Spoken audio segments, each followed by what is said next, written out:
elementary sense of life or death, good or evil, right or wrong. I met this 6-year-old child with this blank, pale, emotionless face and the blackest eyes, the devil's eyes.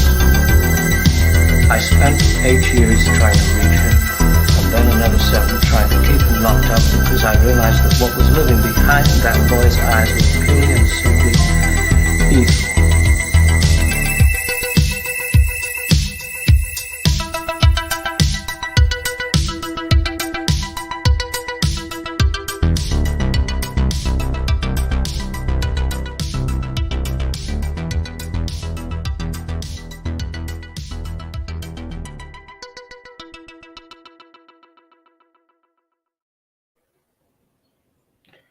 What's going on, everybody? Welcome back to Let's Talk Movies. I'm Brad.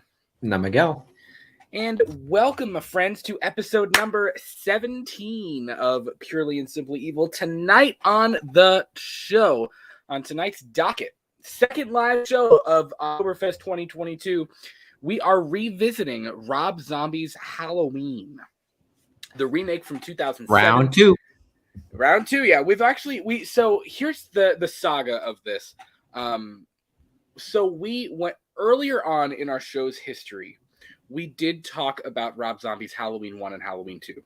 Now, with that being said, we didn't have this Purely and Simply Evil show yet, and we hadn't evolved to what we are now yet. Not necessarily in terms of subscribers or anything like that, but just we didn't have the clout. We didn't have the clout yet. We did, but just the way that we do our shows and the way that we kind of take deep dives into the stuff on the show. So deep dive, and what better way to do that than to actually sit and watch this thing and start it together with you live on the show. So we are going to start Rob Zombie's Halloween. We're going to talk just a little bit about the production and the making of things and kind of how this story came to be. And then we're going to hit the ground running and we're going to watch it. This one's about an hour and 50 minutes long. So strap in your seatbelts, because this is going to be a bumpy ride. Long, heavy metal ride. So, Miguel, how you doing, my friend? Doing good, man. I knew that I was going to be watching Halloween, Rob Zombie's Halloween, and it was so interesting that we're watching it because I saw recently online on Facebook, somebody was like posting something about because they just seen the new Jeepers Creepers, and I think they just saw the Monsters. And they said, Jeepers Creepers, skip it. The Monsters, don't miss it. And I was like, I've actually heard really, really good things about the Monsters. I've heard really good reviews for the Monsters. Yeah, hopefully Rob Zombie got this one, Not that he hasn't gotten the other ones, but we'll kind of talk about our opinion on Rob Zombie here in just a few minutes. I got 0 guys in the chat already. Good Lord, you guys are awesome. The Oct is in the chat. He says, what up, what up, what up? Josh Boyd, what's going on, man? Let's talk about that awful Jeepers Creepers Reborn. We were last night talking about that. Yeah, I've heard multiple people from multiple different spaces, not just the horror space, but people from everywhere say that Jeepers Creepers Reborn is one of the worst movies that they have ever watched. And I was like, ooh. I was like, okay, whatever, man. We'll have to see. I don't know. I'm not holding my breath to say it's great. The Oct, 24 days. It's holy crap. 24 days. 24 days until Halloween ends. Wow, that just hit me hard. We're all taking it back. Listen. I have the people in Party City. I probably look like Michael when he's stalking them in the first film, because I have been going to every Party City and Halloween store up and down I-75 in the state of Kentucky, and I cannot find one single Halloween Ends mask. I mean, I've been searching for. I have seen people post pictures of entire end caps, layers of ends masks in a row from floor to ceiling, and I can't find one. I just want one, and I don't want to order it because I ordered the last few, but I ordered an 18 mask and I ordered my Kills mask, but I actually want to be able to see the copy that I'm going to get. this time. You know what I mean? I want to actually see what I'm getting before I buy it. So that's why I want to find one, but I freaking can't find them anywhere. So I don't know. Hopefully that'll be soon. But Rosalia's here. What's going on, Rosalia? She says, "Hola, hola, my friend." Hola. Tim87, what's going on, man? He says, "What up, boys?" and "What up to the chat?" Jonathan Nichols is here. What's up, brother? Spooky Hollow says, "Yo, the bros are back at the boys are back in town." You caught me as soon as I was going to drink, and I was going to join you, man. Yeah, you suck. Let's do it again. Here we go. The boys are back in town. Bum, bum, bum, bum. Happy, happy Halloween, Silver Shamrock. We're not there yet, but we're going to be very soon. And Miguel's never seen Halloween 3, and that's coming like literally in the next 2 weeks. It is, ain't it? Oh, shit. Very excited. Very, very It's hard excited to keep track of everything that's happening going on right now with this Oktoberfest. So guys, like, we got a lot planned, so I can't even keep track. Yeah. Let's see. Rosalia says, "I'm impressed that you know that song." What? The boys are back in town? That's a great song. That's an awesome song. Really good song. I like old music. I'm down for old music. So thank you guys for joining us. If you haven't already, please be sure to leave us a like. And we're not going to wait too long. In about 5 minutes or so, we'll tell you when we're going to click play and all that stuff. So use this time. If you're going to watch the movie with us, go ahead, get your copy ready, whatever you're going to watch it on. This is going to be, let me think. This is just the theatrical cut. This is not the unrated cut. Oh, thank God this is not going to be the unrated cut. Yeah, we don't need to do that. It's rough.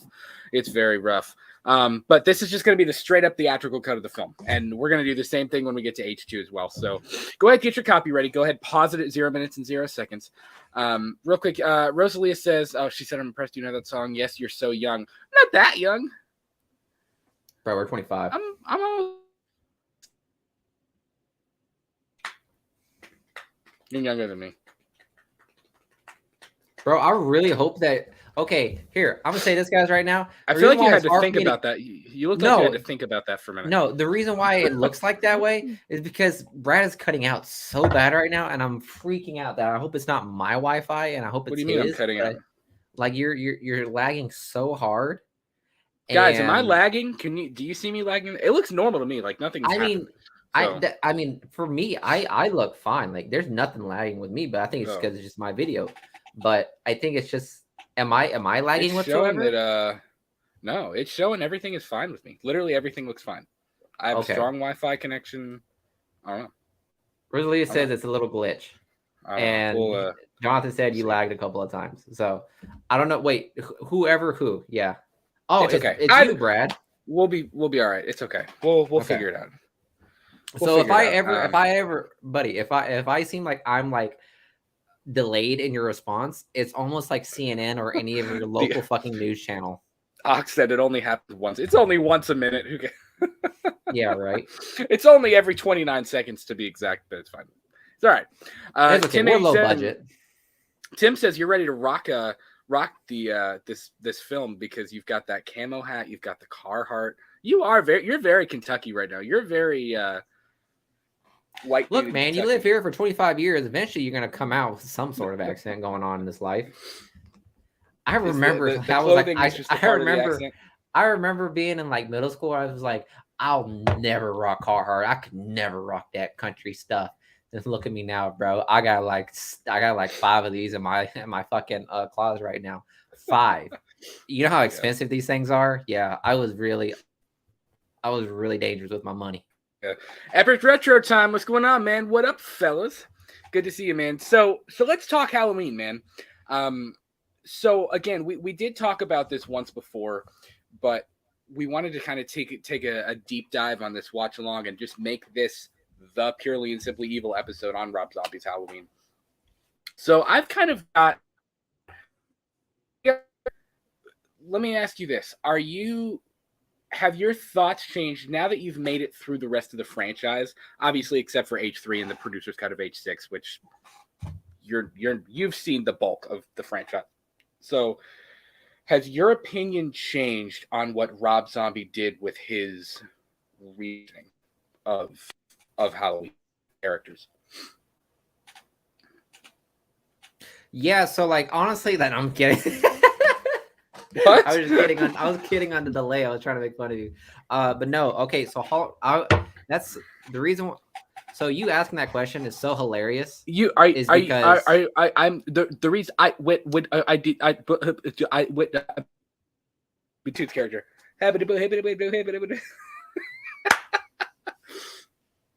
I love you.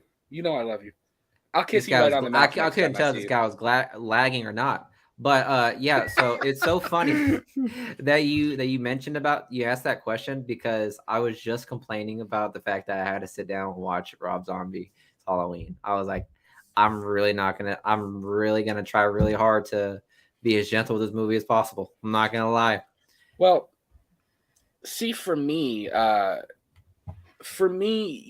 have a love-hate relationship with both of these films because I was into horror at a very young age, but I was not a Halloween fan until I saw Rob Zombie's film in the theater, and in 2007, and I was into Elm Street and Friday the 13th, and all the zombie films, and just some of those other horror genres and flicks before I was into this franchise. So this was my introduction to the Michael Myers character and to all of these characters. And I was for a long time a very big supporter of the brother-sister timeline. And when I found out that the new 2018 film was they weren't going to be brother and sister, I was like, are you kidding me? But like, of course, the more that I these characters, and after I realized, because I didn't even know this when I went and saw this in the theater, I didn't even know that this was a remake. I had no idea. I thought this was just a new movie. I didn't know that there were other ones. And my dad was like, yeah, there's other ones. You don't even know. So that was when I started to get into the other ones. And that was, when I started to get more familiar with the characters, when my thoughts and my opinions on Rob Zombie's reimagining of those characters changed a little bit. And I think he did a lot of things good. Listen, whether you love Rob Zombie's Halloween films or whether you hate them, you have to admit that the dude took a swing for the fences, no matter what. And it's metal. It's, if you've heard it, go listen to like one of his songs and you'll be like, oh yeah, this is like, I completely get it. Like that dark gothic heavy metal grunge feel fits him and what he does and his style of storytelling, which is why everybody was so afraid about the Munsters. Oh boy, I guess William Forsythe is going to be like dragging some naked chick across the floor by her hair, like, you know what I mean, and like, yeah, something like that, But I've never listened to a Rob Zombie song. I'm not gonna lie, guys. I've never heard one. Really? No. We'll have to change that at some point. I'm not a big fan of his music. I mean, I think he's fine, but he's not my absolute favorite or anything. Yeah, Rosalie said Zombie made some interesting choices for his version of Halloween. He did, and I think this story. Yeah, I don't know why I'm lagging. I'm sorry, guys. I'm not sure why that's happening. I have a lot of tabs open. Maybe that's part of the reason. I swear to God, you can hear his MacBook right now. It's just like trying to keep up with all the tabs. It's all right. We'll figure it out as we go along. But I think it changes depending on who you ask, because when Rob Zombie was tapped to do this, and he went to he felt like he owed it to John Carpenter to go and tell him himself, like, hey man, I'm going to be remaking your movie. Like, I wanted you to hear it from me first or whatever. And, at first Rob Zombie said that John Carpenter was like, yeah, man, like, make it your own, congrats. Like, make it your own, do your own thing, tell your own story. But then, of course, years later, both of them have kind of thrown shade at each other. And they say that, like, I don't know, it changes. Like, they say that one was colder to the other, and like, I don't know, but they've kind of since thrown shade at each other. Like, I know that, exactly what I was about to say. John Carpenter has said that, like, he didn't understand the original well enough to remake it. Epic Retro Time says the problem is it didn't seem to understand what made the original frightening. Explaining Michael Myers' past, especially in the way he did, removes the thing that made Michael terrifying. And I agree with that. Get prequel and remake as well. That was another thing that he was very interested in doing. So if we kind of look, if we wind the clock back a little bit and look at this. So in 2002, Resurrection happened. Open to pretty poor reviews. I think the last time I checked, it had like a 12% on Rotten Tomatoes. I was looking at that the other day. But still, Dimension really wanted to push for a 9th installment. Listen, you know you're dedicated to a franchise when it literally bombs and you're still like, make another one. Do it again. Let's go. Well, you also got to remember, like these, like this studio was known for making Spy Kids, all of the Spy Kids, Machete, and all of like the hardcore like fucking movies that you just can't imagine it doing well in the box office. Like it's like how can I say this? It's like greasy action, if that makes sense. It is, yeah. It's just greasy action that this studio kind of makes, and you can say that for like all the movies that we had, and that's so sad too for me to say because this studio has made Spy Kids, which was like heavily Latin, that had heavy Latin representation. You gotta admit that, and Machete too, which is pretty much just Latin representation on a silver platter. So it's just like I hate to like call it greasy action, but I consider that still a compliment because it's something enjoyable. It's just another genre of action that you can just go and enjoy. So when it comes to Rob Zombie's Halloween, I kind of get that vibe, but at the same time, I do agree with everyone in the comments, what you said, what all the reviewers say. The first, I guess, 20-30 minutes of this movie is the entire like fucking backstory, and it doesn't work for me. It's just unnecessary. It looks more like a HDTV kind of thing, or it's like talking about troubled families' lives or something like that, like hoarders or something like that. I don't know. And you kind of just lose me right there in this one. But what really got me, I guess, later on, for if I was going to keep going this rant, it's so ironic that the first 20-30 minutes of this movie I really don't like, but then with Rob Zombie's H2, the first 20 minutes I fucking love, but then the rest of the movie I fucking hate. I know.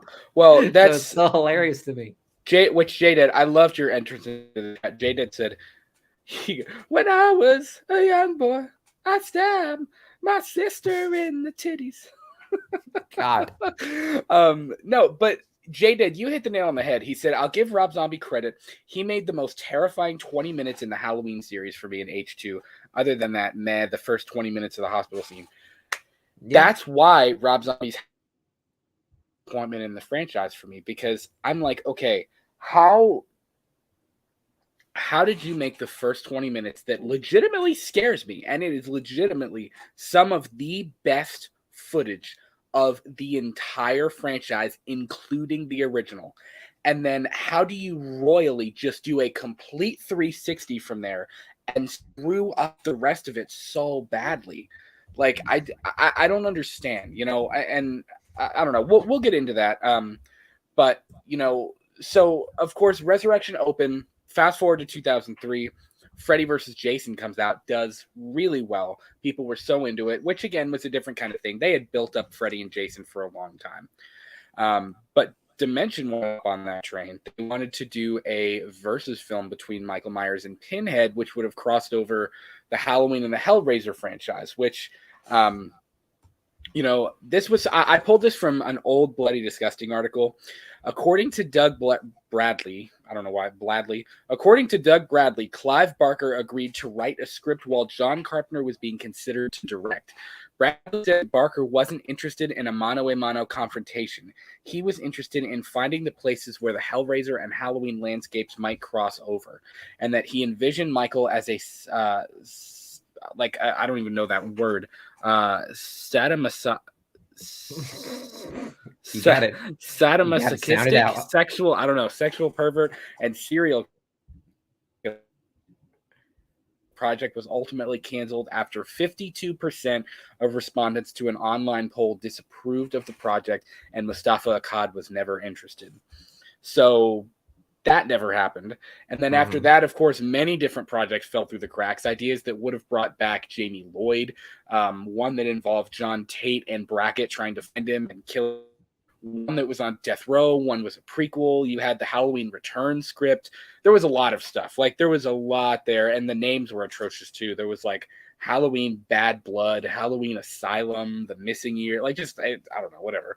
The Missing Years? Yeah, it would have been like a prequel to one of them. I'm not positive.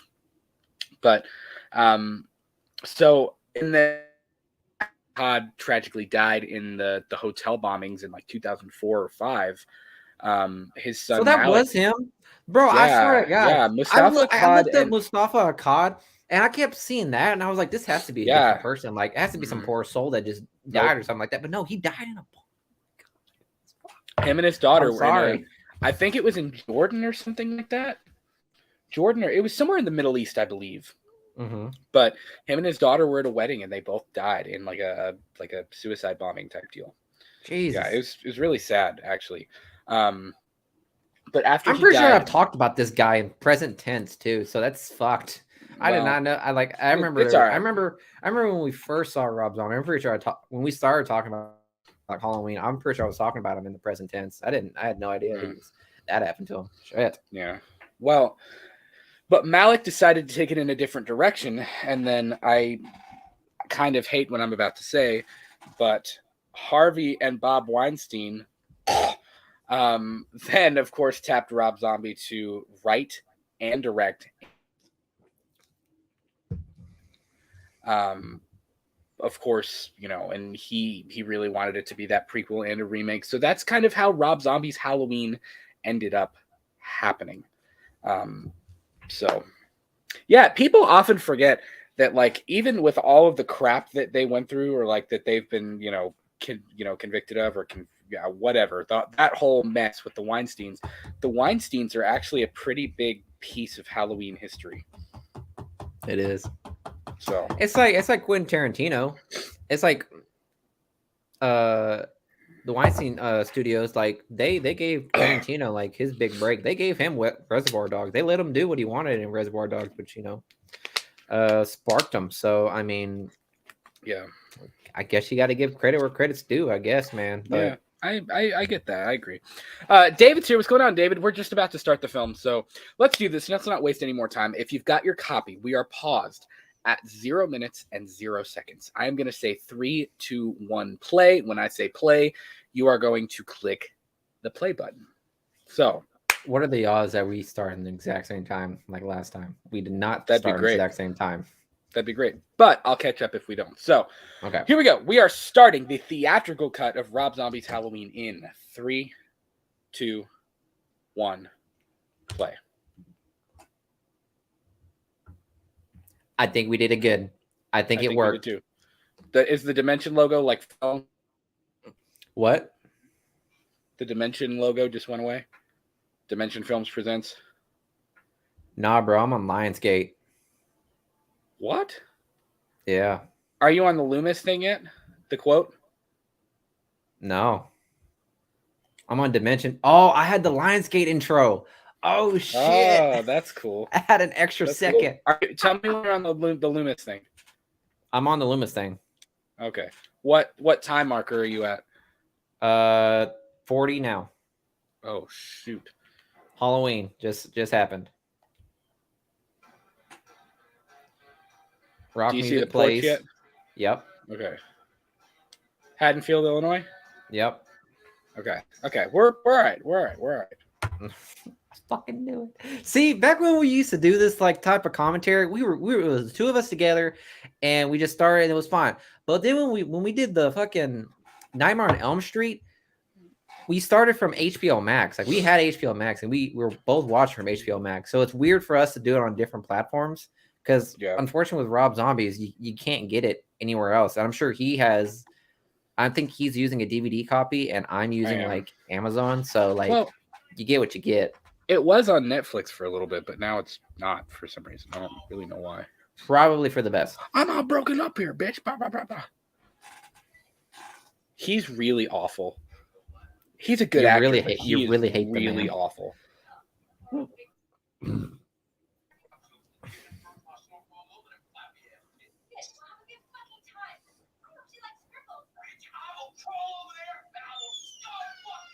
I'd turn down your volume.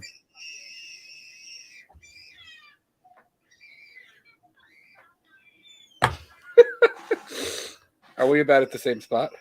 Yeah, I can hear your audio still. Our goal is to not get flagged, so that's why I say volume. That is our goal. That is our goal. J-Dead said I had to restart my laser disc. Oh, Josh Boyd says Danielle Harris recently revealed some drama about her being in this one. Rob didn't want anyone from the previous movies, but Akkad was telling her one thing and didn't actually want her back in this movie. That's interesting because Scout Compton and Danielle Harris are very big supporters of what Rob Zombie did. They're very, very big supporters of his films.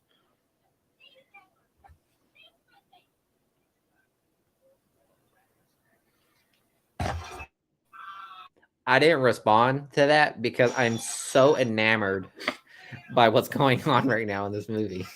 Yeah. David Irwin, you're right. The dialogue is hilarious.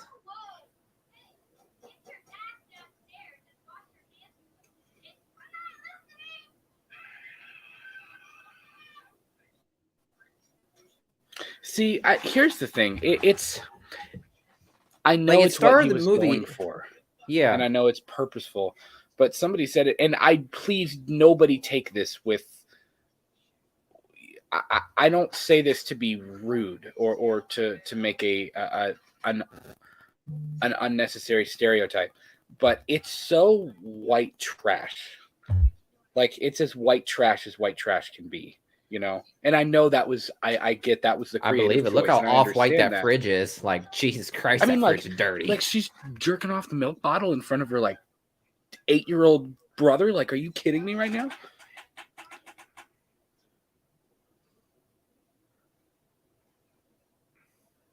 How would you have felt if it was a clown mask other than the... Take that damn thing off. If it was what other than the clown mask? How would you feel if it was like a clown mask than the original Michael Myers? If he would have changed that, I wouldn't have liked it. Yeah. I really like his Halloween mask, actually. I like the better looking mask in the franchise. Yeah.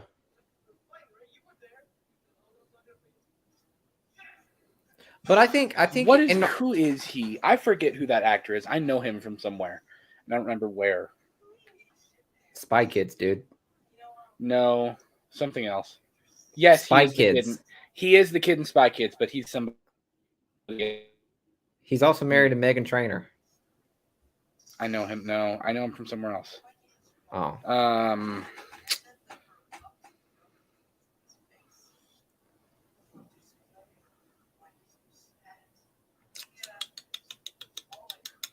Cast.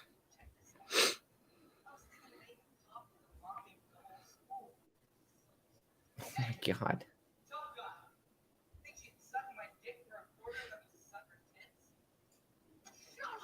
Rosalia, like, in regards to the kid who played young Michael, I'll be honest, he did a decent job in regards to, like, you know, I guess to act as a troubled kid, but I don't know what his name is.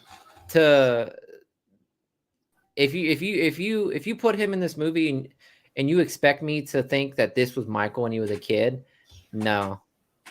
Like, I just don't see it because of the original, like, kid who played Michael Myers. Like, he was just stone cold, no emotions. He just snapped for some reason and killed his sister. Like, that's usually what happened. That's the thing that happened. So for me to continue to see this kid act in this certain way and just all of a sudden become a serial killer makes sense by cause and effect. Yes, that totally makes sense why he would become a killer. But that doesn't give much emphasis on how scary Michael truly is. You know what I mean? Right. Like for you to like go through, see his backstory and see this kid act and throughout his life and then end up becoming a serial killer, it's almost as like, yeah, it makes sense. Yeah. But yeah. But I will agree. And then you got Loomis walking in here being all suave and like, I'm the cool. I got my Ray-Bans on. He's coming in, like, you know what I mean? He's all like cool guy. Yeah. Also, by the way, this motherfucker pulled a dead cat from a bag out of his desk.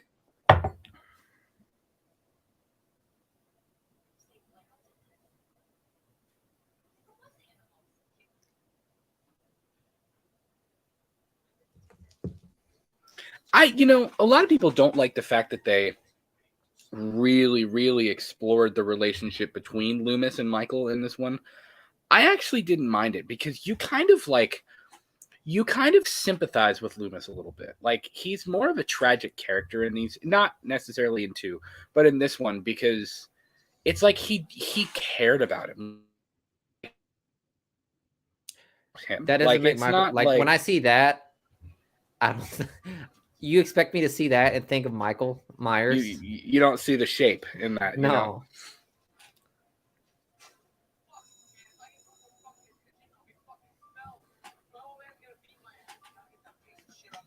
The stakes are high.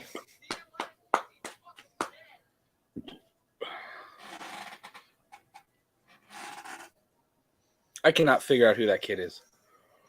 I know him from somewhere, and it's killing me. Like, not Spy Kids. I know him from somewhere else, too. Like, pretty recently that I was like, why do I know him? And I realized. Are you talking about him or the other kid? No, him, the bully kid with the Rick Grimes jacket on.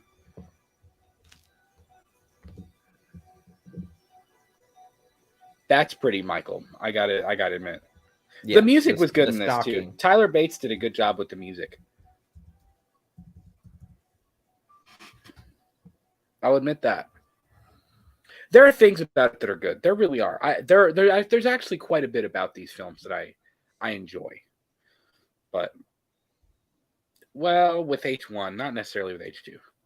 H2 really dies for me after the hospital. That's about it. Daryl Sabara. Thank you, Josh. Daryl Sabara. Let's see. Why do I know you other than Spy? The first thing that comes up, Spy Kids 2. The Green Inferno. Did you ever watch The Green Inferno? I have seen The Green Inferno. He's in that. And that's pretty much all I can think of in regards to his movies. Why do I know him? It was something recently that I remember being like, hey, I know that kid. Yep, he was in World's Greatest Dad. I don't know. David said he was in Machete, too. He was. Do you think they went a little too far with the gore in this one? And, like, the messed up nature? No. I think it's a lot. This is Rob Zombie at his peak. Like, that's a lot right there, man. That's dark.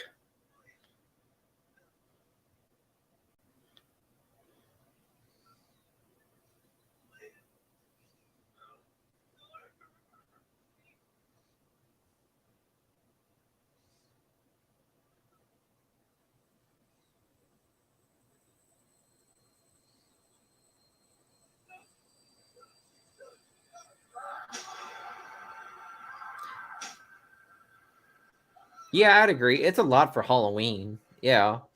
But this is Rob Zombie's Halloween. Like, I know. It's a different animal. The Ox says, I think I heard somewhere that the bully was played by the same kid who played 6-year-old Michael in the original. Could be wrong, though. Not sure. That couldn't be. Because this came out, years. Almost 30 years after. There'd be no way. Ooh, I like that saying. Lore over gore. Yeah, I agree. Yeah. I completely agree. There's also, I think, a little bit of, and one of the reasons I'm not big Junie.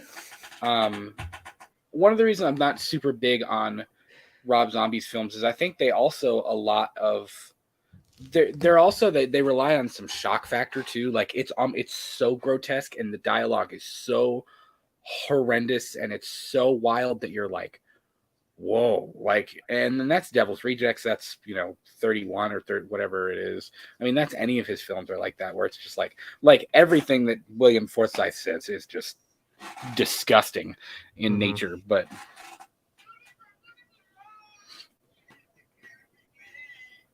when I hear that, I don't like. So when I see what's his name? Who plays Michael in this one? Tyler, adult Michael or kid Michael? Yeah. Adult Michael is Tyler Mane. Yeah. So when I hear young Michael talk, I don't. When I see Tyler Mane, I just think of that voice. Mm. And part of you always feel. I mean, listen, I know everybody kind of gives him crap too for always casting Sherry Moon, but she did okay in this one. She really did. Yeah. She was all right.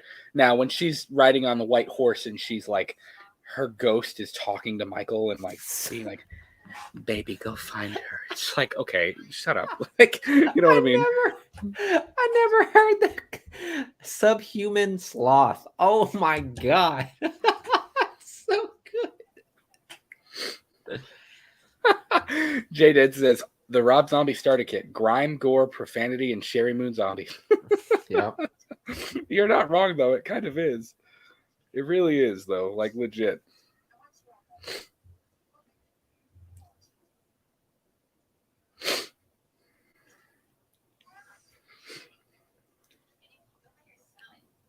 Oh my god, it's Billy. Billy. From Stranger Things. What? Billy from Stranger Things? Is that his name? Billy. Who played the guitar? No, it's not. Is it not Billy? No. Damn, that joke missed then. Fuck. Not Billy. The hell's his name? Eddie. Eddie, there you go. Yeah, that's not Eddie, no. He looks like it. He looks like Eddie. Also, am I the only one who thinks it's weird that Rob Zombie always wants to plaster his wife like almost completely naked, like in every one of his movies? Like, why do you want to plaster your wife out there for everybody to see, like doing a striptease? I don't know. Like, why do you want that? That's weird. I don't know. So you expect me to sit here and watch little Michael right here sit in the corner of the street and feel bad for him? I guess. Not in the slightest. Haddonfield slasher, that's a good question, man. And this is actually an idea we've had for a show to pin different Michaels up against each other. Try putting Tyler Mane's Michael and James Jude Courtney's Michael in the same room. See what happens. Bro. I gotta say, I think Rob Zombie's Michael would get. I think Tyler Mane's Michael would get him, but I gotta say, if there's any Michael that's gonna put up a fight, it's probably James Jude Courtney's. He would definitely put up a fight. He would go down swinging, hands down. Yeah. I did like this. I liked how they originated the mask too. That was. I didn't like the concept as why it came about. And you got the clean, version of it before you get the cracked up one. And nipples. Yeah, it's a little strange, isn't it? Now that I think about it. The fact that I like that we legacy see it, of the mask starts. I like that we and from then some her weird brother, role play. and her brother wears that. Yeah, not her brother. Oh, yeah, her brother. Yeah, that's Judith. That's her. You know. Like, this is where the killing starts. Is that the monsters? Yeah. On the TV? Yeah. That's fucking hilarious. Like, who does anybody actually like candy corn? Let's just take a second. I like it. They're starting to say, it's okay. Who eats candy and then it just goes slits his stepdad's throat? Apparently him. Listen, the chocolate candy corn is disgusting, but the normal one is okay. A lot of people don't like it. What are those called? Peanut butter, like styrofoam peanut butters? I forgot what they're called. styrofoam peanut butters. Bro, If it you're eating looks like it. styrofoam, I would suggest you talk to your doctor because you're going to be all kinds of messed up. I'm talking about the styrofoam peanuts. You know what I'm talking about? Like the orange looking candy. Yes. Yeah. Yeah. Rosalia says candy corn is gross. I don't mind candy corn. It's okay. It's not great, but it's not like You just said you awful hated either. it. It's not awful. The chocolate ones are gross. The normal orange and yellow ones are decent, but the ones with chocolate are like, ugh. It's like Tootsie Rolls. Tootsie Rolls are gross. Yeah. It's not really like chocolate. It's like, it's like tar. Like this scene right here when he like tapes his like stepdaddy's body to the couch. Like I used to think it was like there's no way he could have not felt that. But then again, I've seen drunk college students literally pass out and be in a lake with an inflatable bed before. Like I've seen it done. That's fair. So like it could happen. That's fair. Jay Dead said, I mean, at Easter time, I get 3 peeps down and I'm ready to murk a few. Haddonfield Slasher says, I plan on watching Halloween 2018 and Halloween Kills before Halloween ends, just so I'm ready for the final showdown. And honestly, I'm kind of sad to see Jamie Lee Curtis go, but it's time. Definitely, man. And by the way, I'm going to put in a shameless plug. We are doing watch-alongs of Halloween 18 and Halloween Kills. The first Halloween 18 is on October 1st. Saturday, October 1st is we're watching Halloween 2018. So if you want to watch it by yourself, cool. But if you want to watch it with us, that'd be great. There was a comment I saw recently. I want to mention it.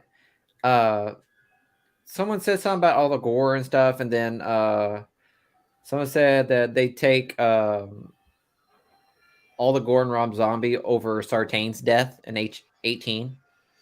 Really? And yeah. See, Sartain's death, I think, was a little bit more much. Yeah. And someone said, it's a little bit more. Tim, you said it. He said Sartain was he said that was the only out of place scene in 18. Really, Sartain is unnecessary in 18. I'd agree. I agree. Literally, the only purpose Sartain serves is to put Laurie and Michael face to face again. That's literally all. The only purpose he serves. Yes, that's it. And this new kid in Kill is going to be as unnecessary as Sartain was in 18. I believe it. Yep. Why is she into him? White trash. Like legit, why? I don't understand.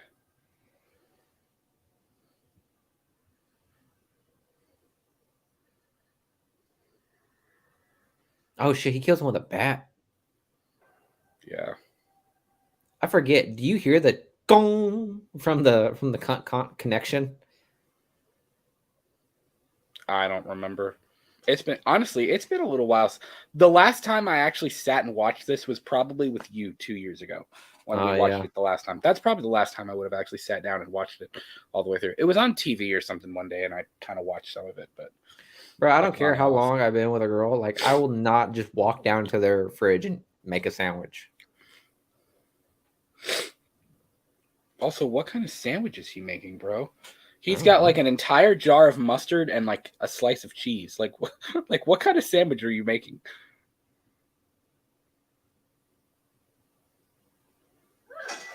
Oh, you did. Oh, yeah, you do make that sound. Listen, we really are at the right timestamp, aren't we? We're together. Yeah. We're pretty close. We're doing good with these commentaries, dude. We're being pretty... Now, also... You're telling me Judith didn't hear any, even with the headphones on. Listen, I think this is still set in like the 70s or 80s. Like, they didn't have good headphones back then. Like, you would have heard this. Come on. David Irwin says, it's very watchable, and in fairness to Rob, it's aged well. It has aged well. I agree with that. I really do. I agree. It has aged remarkably well.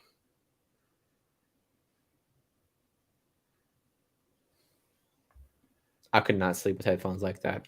Shaded said he looks like the drummer from Weezer. he kind of does. I'm not going to lie. I actually saw them a couple years ago. I saw them with Green Day, who is my favorite, and Fall Out Boy. It was a good show. Although I got to say, Green Day blew both of them out of the water in terms of like the show quality completely.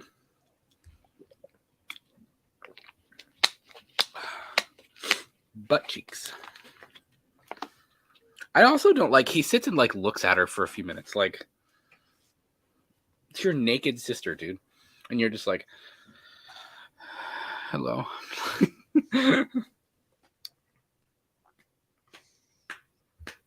This it looks like a yoked Michael Myers mask. You know what I mean?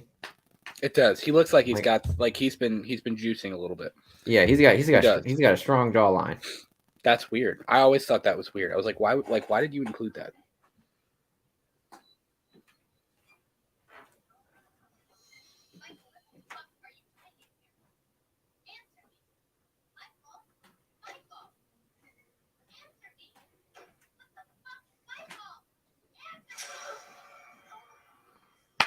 I would have seen that knife.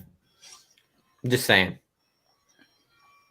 She's an idiot. I'm sorry, but her character was stupid in this. Like, I think you would have sympathized with her more if you would have made her like a good sister who's really trying, even if she sleeps with the boyfriend, like whatever. But like, if she was a good sister who was trying to like do the right thing, and she was like, "Buddy, what's wrong? Like Michael, are you okay? What's wrong?" But instead, she's like, "I'm gonna grow up to be a stripper too." Like, you know what I mean? It's just like, bro, you could have made a better choice than that. You know, I really think you could have. It's the first time we get. I remember when we saw that. That's I remember cool when we shot. first. Yep, I knew it. He was gonna say it again. Shot. It is. That's cool. The lighting looks good. Again, the lighting in the mask. That's very important.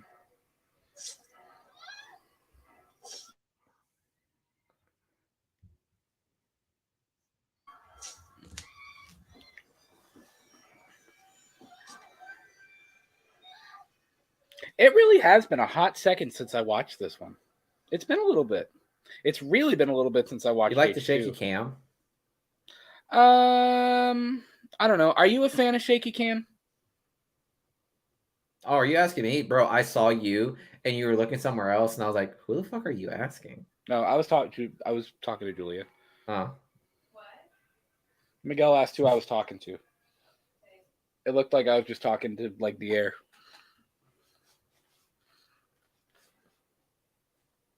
Come on, boo.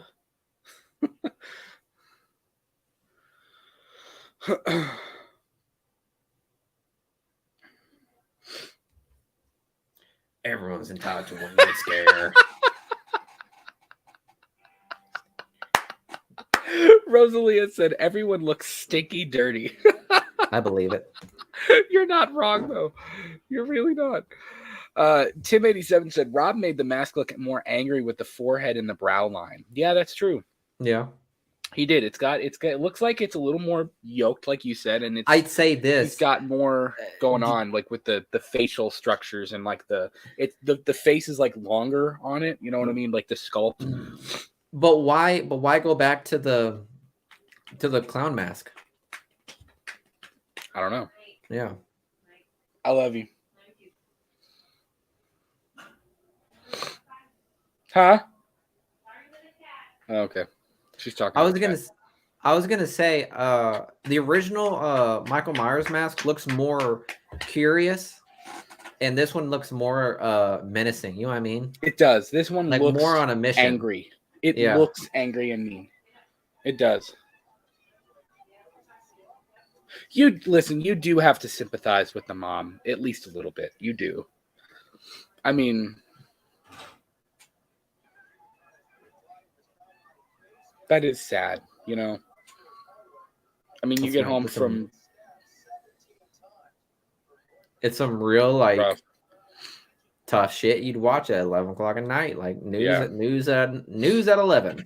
And to know that your child did it, like that's really rough.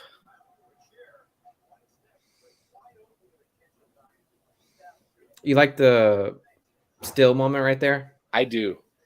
Again, it's a nod to the tableau from the original film.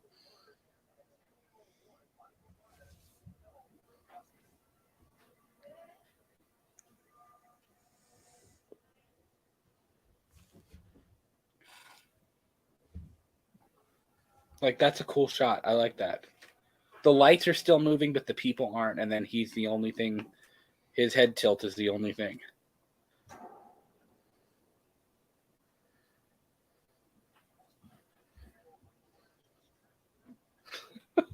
J-Dead said, after working the pole for a 10-hour shift and then I come home to this. David Irwin, yeah, he says, Rosalia, LOL, all of Rob's movies make me feel grimy. That's why I'm not really a fan other than the Halloween films, because like it just looks humid. I don't like movies that I like a good story, but I don't like it's the same reason I don't like Hostel or The Human Centipede or films like that, because like I don't feel satisfied with a story after that. I just feel disgusting. Like and I don't like that. That's not my kind of film. I like horror, but I don't like all horror. Like Tusk, ugh. Couldn't do Tusk. I saw it, but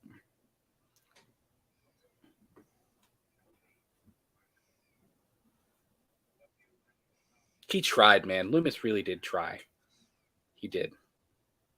You have to give him credit. And listen, Malcolm McDowell did a great job. Like, and you know, David, you made a good point. Rob did an incredible job casting these roles.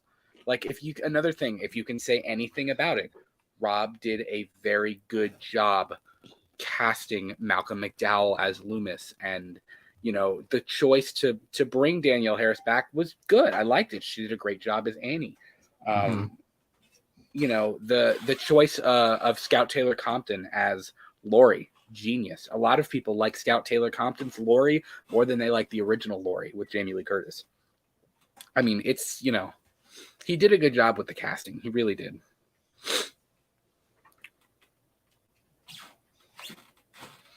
I don't like this kid. So the kid does it. He's a really great actor because I really don't like this kid. Yeah. This has a 28% on Rotten Tomatoes. 59% audience score. Bro, that is straight up rum, I'd say, if I was visiting my child that just killed my entire family. Hey, machete. No, I'm kidding. You love him, don't you? You're love a Danny huge Trejo, Danny Trejo fan. I love Danny Trejo. He's my best. I love him. David says, do you guys like The Fly 86? That's a gory watch. I do like The Fly. I will say that's one that I did. But again, good story. Also, it's Jeff Goldblum. How do you gotta love Jeff Goldblum. You do. Yeah. The Fly is a good one. That's a good film. It's like a werewolf kind of thing, but like you feel for the beast kind of thing. Yeah, it's definitely like a werewolf type story, except he's a fly. And he doesn't ever turn back into the human. He's just he's the fly. You know? Did you know Veronica in The Fly? She plays the wife in Beetlejuice, I think. I thought the wife was Gina Davis. Yeah, Gina Davis. She played what's her name? Who was what's her Barbara. face in Beetlejuice then? Huh? Who was the Stranger Things lady? Winona Ryder. That was Lydia. That was Lydia. That was the girl. Oh, that's right. But the husband and wife. Yeah, the husband and wife. Right. The wife was Gina Davis. You're right. Rosalia said she's met Danny Trejo. He's so cool. He looks so small in person. That'd be so awesome, jealous. Dude. He'd be fun to meet. Listen, I think we've told you this story before. We told this to Mike and Jay the last time we were with them. But like when we were at Scarefest, we almost low key met Bruce Campbell. Like could have happened because he wasn't behind his thing. He was like walking back to his table, like out the doors or whatever. Mm-hmm. And I put my phone up to try to start videoing him. And out of nowhere, this woman was like, you can't film in here. And we were like, oh, okay. No pictures. It's like, oh, okay. Sorry. David, I agree. His life story is fascinating. Like real interesting. I would too. Yeah. What? Jeff Goldblum with Prada ads? No, Rosalie said he kissed my hand and almost fainted. I would have too. You want Danny Trejo to kiss your hand, Miguel? Bro, he's an awesome guy. See, he brings him Christmas presents. Like, he's a good guy. Loomis tried to help him. He tried to make it better. But then where did this come from?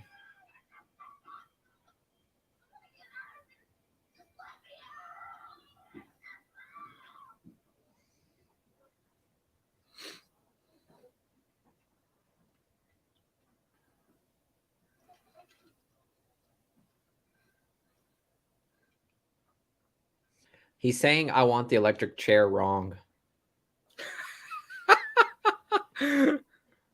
I'd pump enough electricity in him to light up fucking Las Vegas.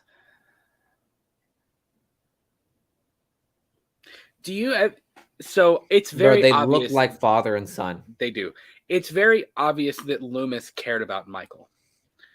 Bro, he's dead ass like, I'm Joe Dirt. Do you? I'm Joe Dirt. Do you think that Michael ever cared about Loomis?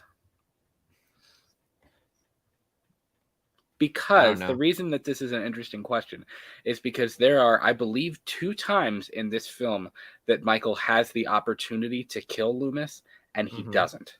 Yeah. I like how his hair is getting more and more messed up. Like, I think of when Loomis runs up to him, and he's like, when they're at the pool and when he's chasing Lori and Loomis is like, please stop, like, please. And Michael just kind of turns his head and looks at him like, I don't need you anymore, Dad. And just like keeps walking towards her, and that's when he shoots him. But even when he does like grab his throat and like he grabs him by the face and squeezes him or whatever and drops him, he really doesn't kill him. He doesn't, because Loomis is on the ground and he grabs his foot and he just kind of like shakes Loomis off his foot and keeps walking. You know what I mean? So I think that's interesting. And again, the fact that they never define that is interesting as well. Yeah. Oh, I forgot that poor lady.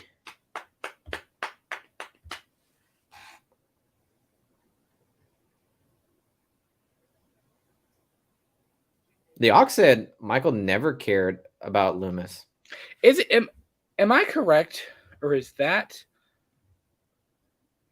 Let me double check here. Did she play someone? Before I say this, let me be 100% sure before I say this.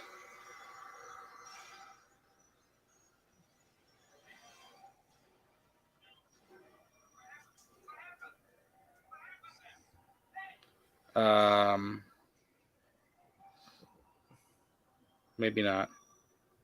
No, maybe not. Bro, shock the bastard. Never mind. Shock the kid. Bro, you're really saying give him the electric chair? He's like 10. Bro, he just killed 4 people. And look at his face.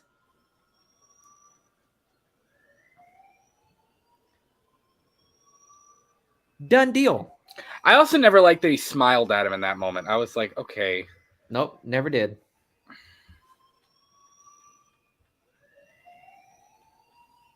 Jay did. Michael, calm down and I'll teach you how to drive, Loomis. Ock doesn't think Michael ever cared about Loomis at all. Rosalia says it's almost like Loomis is Michael's Dr. Frankenstein. I would say Loomis is more of his Van Helsing. I don't know if I'd say he's his Dr. Frankenstein. Because I don't think Loomis necessarily created him. I think Michael's whole sick, twisted, my mom is a stripper and my dad is disgusting backstory that... Yeah. I really do feel bad for her. I do. It's sad. Like, it's a sad story for her character. And that's also why that's another reason I didn't like that they brought her back like that in H2, where she was like the kill for me, son, I love you, bring us a family again, and like whatever, because like she was a stripper, yes, she made bad choices, but like I don't think she was a bad person, you know what I mean? Like I think she kind of did what she had to do, at least that's the vibe I get, but it's sad. We started from 6 months. I know, right? We really went hardcore. That guy is a dick. Yeah, he's not a good guy. Not Danny Trejo. Danny Trejo is a great person in this movie. He's genuinely kind. Even to Michael, he's like, kind to him, and he talks to him, and he tries to be cool with him, and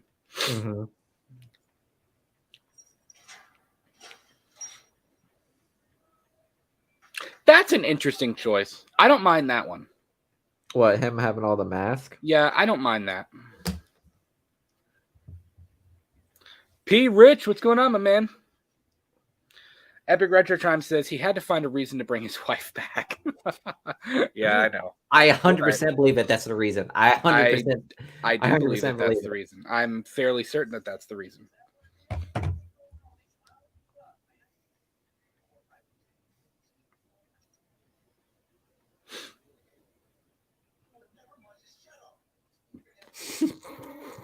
He said, "You know what? Me and him." Who do you think would have saved Michael more if they had enough time? Ismail or Loomis? I don't know. I think I'm gonna take it with Danny Trejo. I'm gonna give it to him.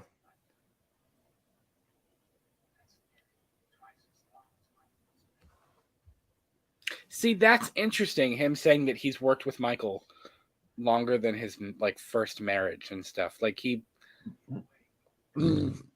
and it makes you wonder, like, is Michael part of what ruined his first marriage? Like, was he so tied to trying to help him and so tied to his work that he didn't take the necessary time for his family and for his wife? And you know what I mean? Like that's an interesting thought to me.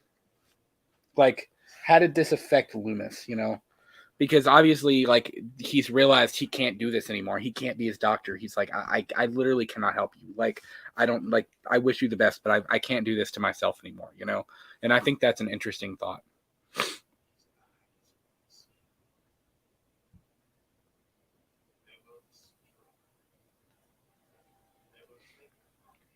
How do you feel about the whole author of the book about him and, like, bro, if my entire life was dedicated to this boy who was a complete fucking sociopathic killer, I would need to seek some sort of outlet. So he probably wrote it down. He says, bro, like, this needs to know. Purely and simply evil. Malcolm McDowell, can you narrate our next intro? Season 3. He did do a good job, I must say. I liked him as Loomis. I really did. Again, good casting choice.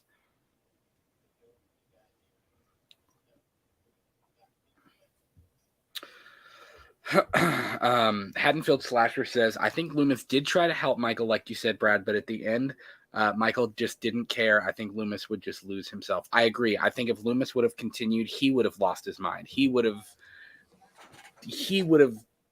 lost a piece of himself, you know? And I think he's like, would have donned the mask. I'm trying to save what's left of me, you know? Yeah. Million Ideas, what's going on, buddy? He says, fellas, we're watching Rob Zombie's Halloween. If you want to watch with us, we are... Oh, my remote died. Crap. Give him a timestamp, Miguel, because my remote's dead. Oh, we are at 39. We're going to be at 40 minutes in about, give me a second, about 5 seconds. We're going to be about 40 minutes. We're at the point where he's about to break out of Smith's Grove. Now.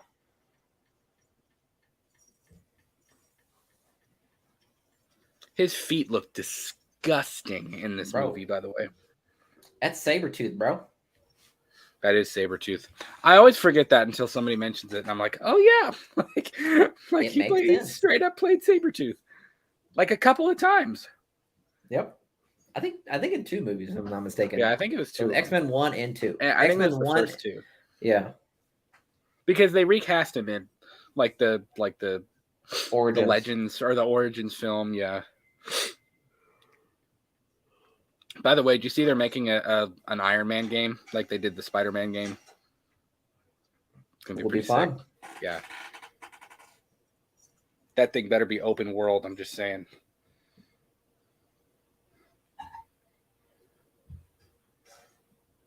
I don't know. I kind of like that mask, if I'm being honest. That's a cool one, yeah. A lot of people like that mask.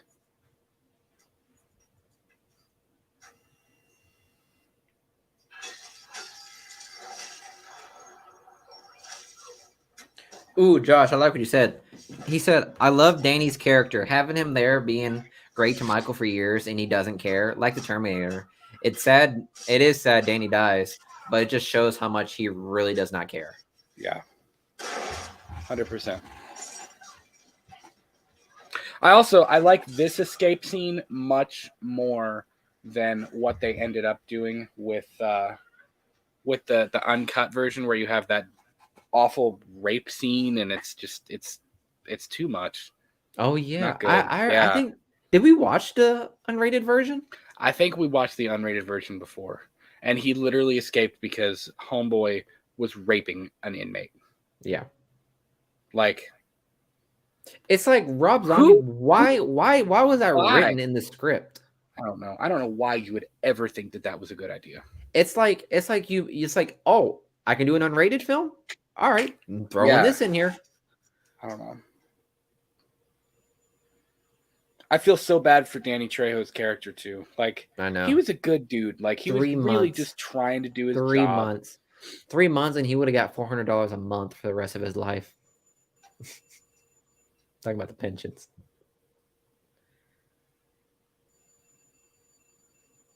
Yeah, Rosalia, don't watch unrated. It's actually like it's more grimy than this.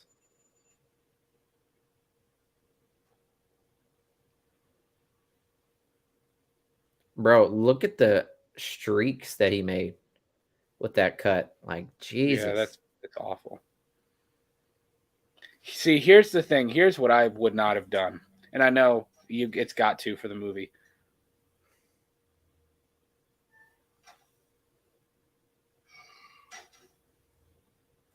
I would have slammed that door shut again. I would have gone right back out. Nope.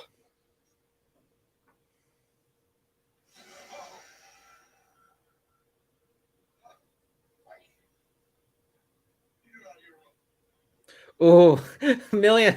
I do agree with you on that end. He said, I like both escape scenes. The rape one is crazier for me because he clearly doesn't care that the poor woman's being raped. But as soon as they touch his mask, Yeah, that's true. gone. Yeah, Rosalia, you're not missing very much with the unrated version. It's too much. It's too brutal. It's nasty. It's nasty. Like, this one is pretty nasty, and that one is bad. Yeah. Really, really bad. Like, they show everything. Like, but this scene right here, it just like goes to show how much Michael does not care because he was literally just toying with Danny right here. Yeah. Yeah, such a shame. I feel bad for his character.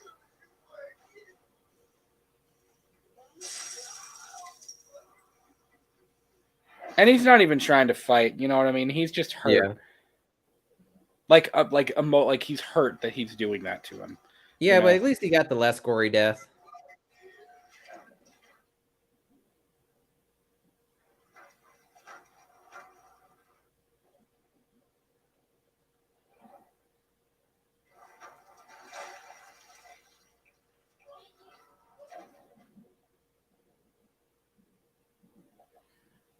Now, Josh, I don't know if I agree with you on that one. I felt more for Danny than I did for Michael. What'd you say? Josh said, one thing Rob did a great job in this movie is a majority of the character development is solid. That you feel for these ones, and that is some of the most important things about movies, feeling for them. I completely agree. If you don't feel for the characters, if you don't feel something for the story and for the characters, what's the point? That's why I don't like films like Hostel, and that's why I don't like those super grindhouse, just make you feel slimy and gross type films, because it's just like like, what's the point? Like, I don't feel anything. I just feel gross from that. You know, that's it.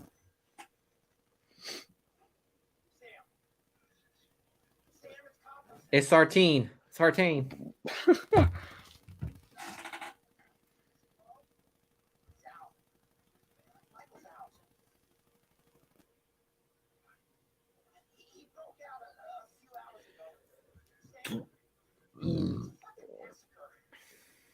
A few hours ago.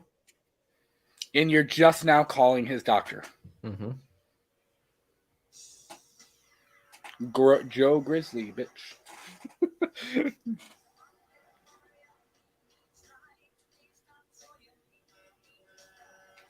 Yeah, a million ideas. I agree, man. You got to kind of feel bad for her a little bit.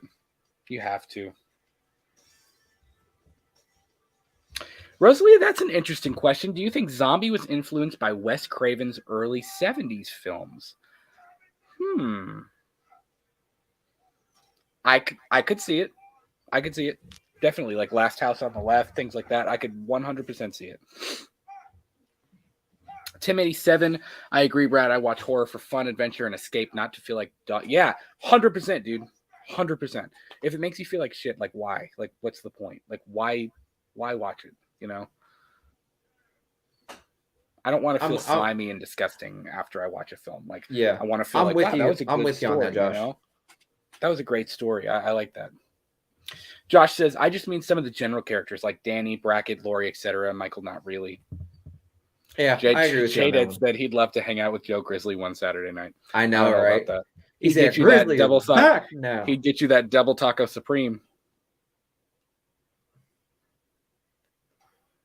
And like you like the character for like the start, but then you end up like,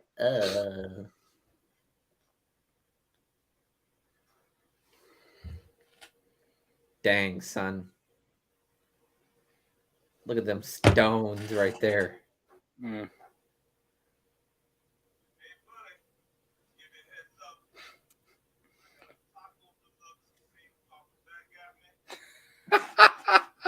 I got a Taco Deluxe Supreme talking back at me.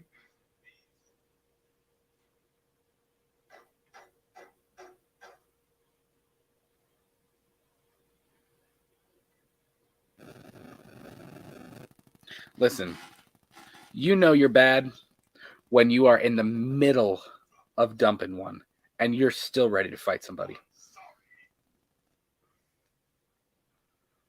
Ugh.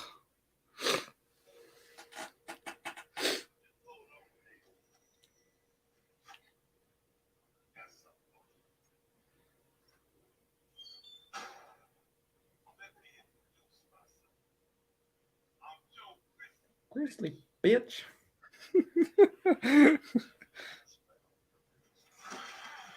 Again, it's whenever he mentioned the mask. Yeah, it really is. Is whenever he mentioned the mask. He was literally standing still before that. Bro, but Michael's so vicious in this one. He is. Like, you see the power here.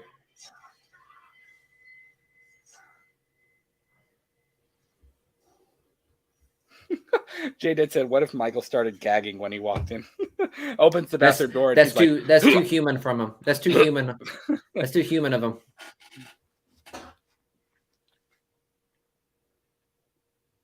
Good God. You can see the brown stain. Yep.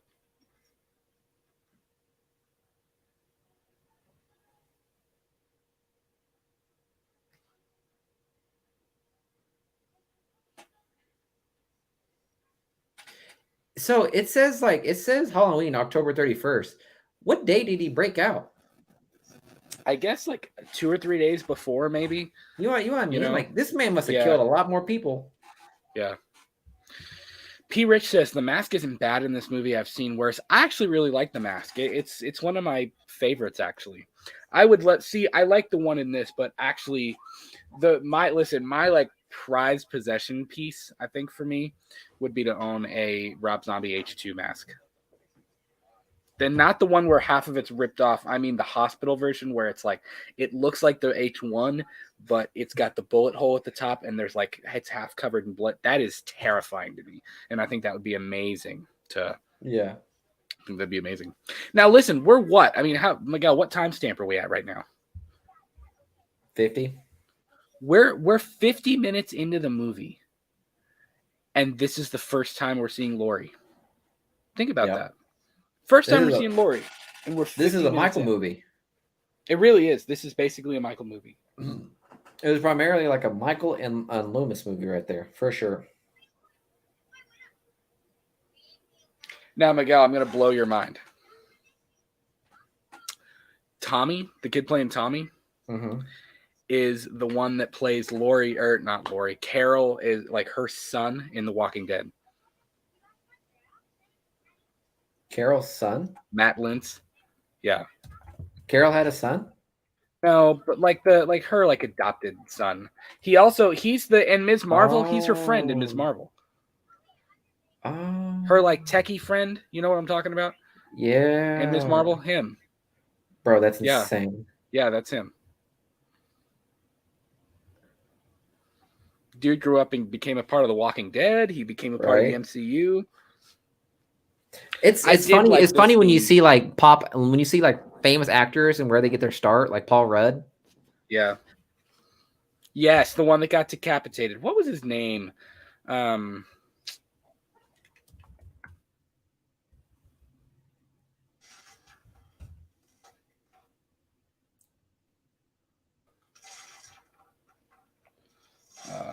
My question is, Henry. That was his name, Henry. How did Michael hide the mask like that? Also, this is very Friday the 13th ish. Oh, sorry, the knife. Yeah, but I really like this scene a lot. It's very Friday the 13th vibe, though. You know what I mean? I'll be like the right mask back. is like in the wall. I'll be right back. Okay. I do like as soon as the music just starts right away, as soon as the mask comes. Jay did said that son looked at the flower.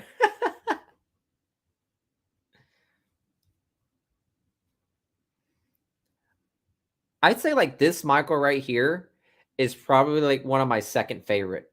You see the eyes too much, I'd say, because I'm not a fan of seeing the eye, but other than that, it's probably my second favorite Michael like full out suit.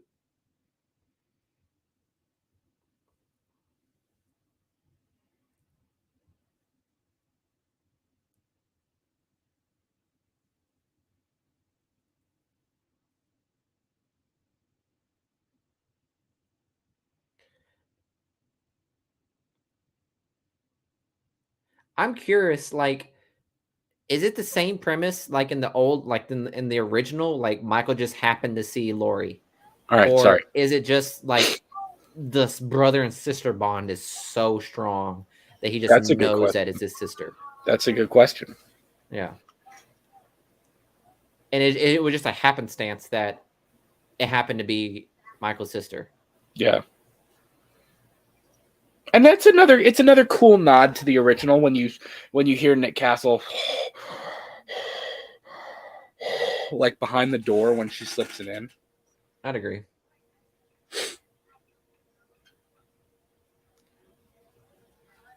Bro, those glasses are so 2000s. Yeah.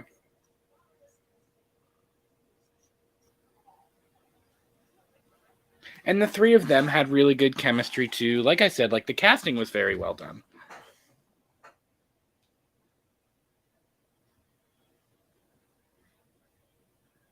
I like how she just skips over that. She just skips over the fact that there's somebody watching them out on the street. Right.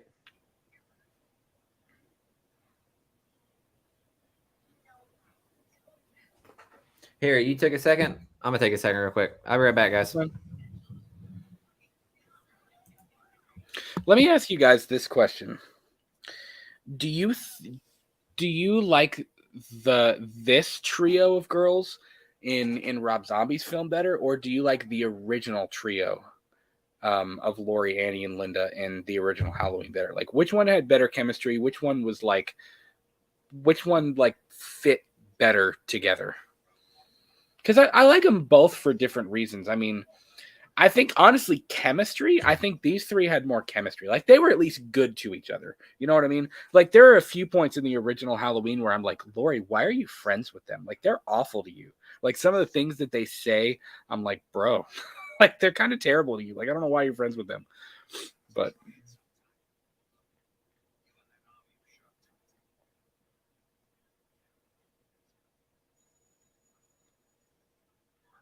yeah, the Oct, I agree with you, man. He says these parts with adult Michael are way better than the scenes with the young Michael.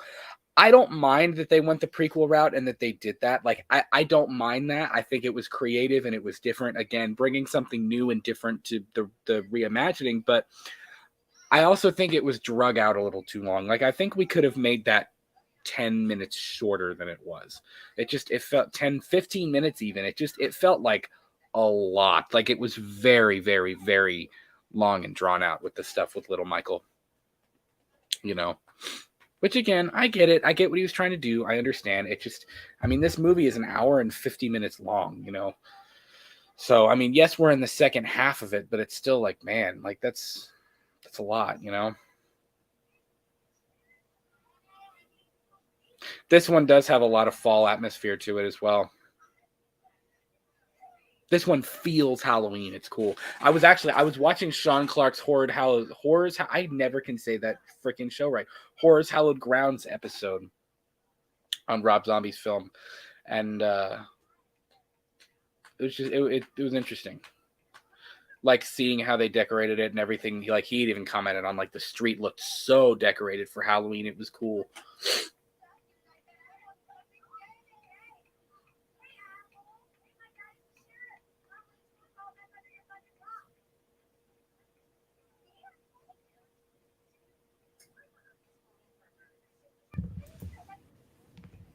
Back. You're back. I was just asking the question, and I know some people answered. Do you like the original trio of Annie and Linda and Laurie, or do you like this trio of Annie and Linda and Laurie like better? Like which do you like better? I think these three have a lot more chemistry, and they're also like not total bitches to Laurie the entire time. Like That's in true. the They in the sound original more film, like friends. They do. They sound like legitimate friends. In the original film, there are a few points where it's like, why are you friends with them, Laurie? Like they're kind of mean to you, you know? I love that he said bacon mobiles make me nauseous.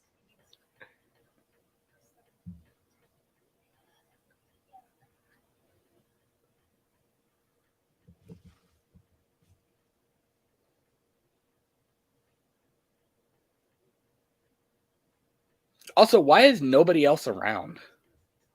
It's a quiet neighborhood. Where are the palm trees, by the way? I know, right? They did film this in Pasadena, though, still. I guess they hit it better, though. They hit it a little bit better than they did with this one.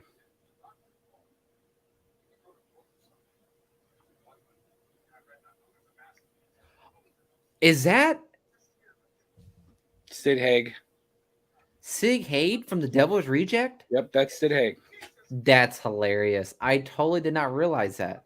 Yep. Sig Haig was scary in The Devil's Reject.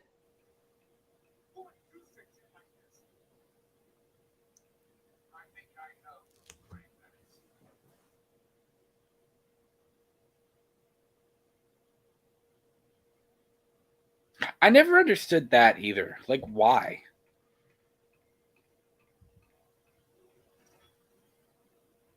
Also, again, with the trashy boyfriend thing.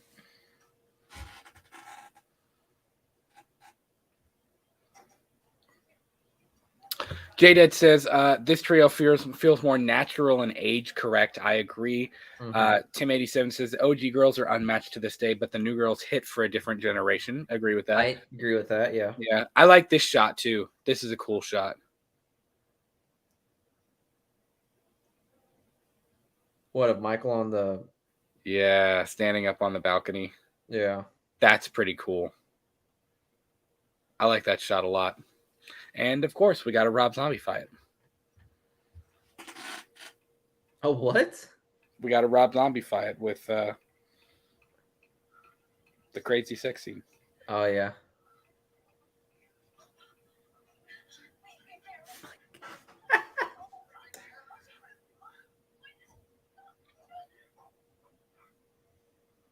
Yeah. Million ideas you're right about. It's crazy how Annie was like 30. She was. Danielle Harris was like 30 years old. Right here? Yeah. Also, I want you to know that Michael literally sat there and watched them finish. Yeah. That happened. You notice how quick they just went to night? You know what I mean? Yeah. Like it just jumped right into the Well, night it's where like, was I mean, gonna the go. original does that too. You know what I Yeah. mean?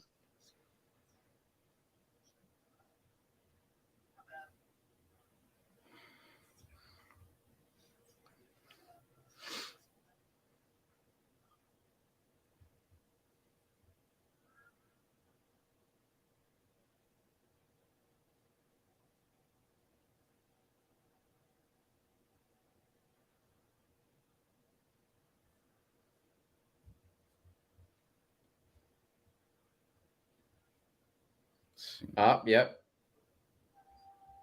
What? Don't Fear the Reaper coming on.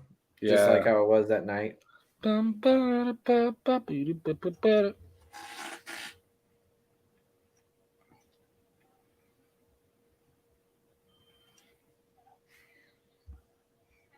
That's interesting. I'm looking at the trivia on IMDb. Emma Stone auditioned to play Laurie Strode.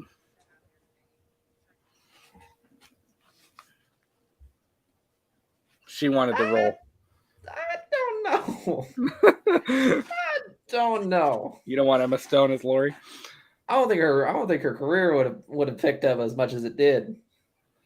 I don't know about that, but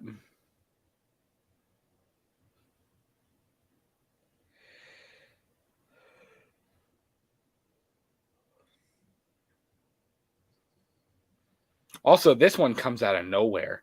I know. Boom.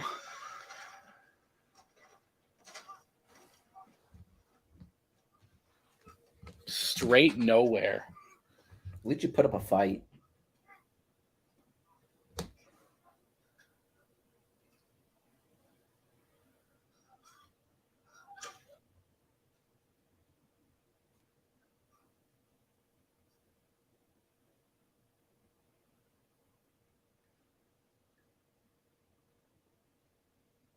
Those typical bootcut jeans that are kind of ripped. I know, right? Bottom. That are dripped at the Yeah. that are ripped at the bottom of it. Hey man, back then that was drip. Drip, drip, drip, drip.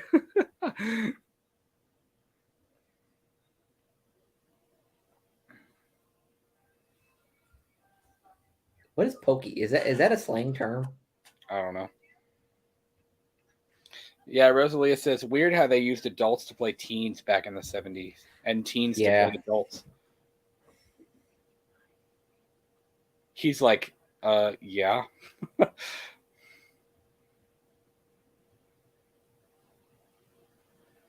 His head is even tilted down like, whew.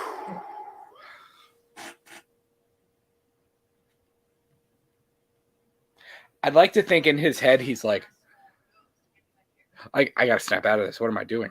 And then he goes together.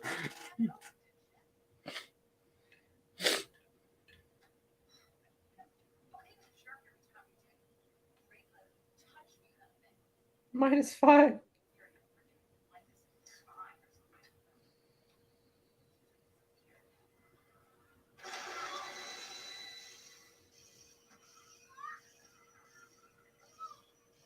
It also it shows more in the unrated version, if you know what I'm saying.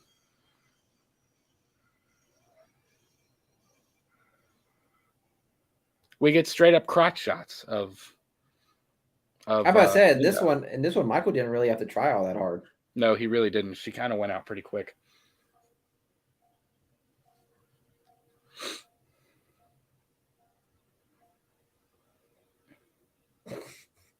Look at his hand. His hand was placed very carefully, like on her underboob. Yeah.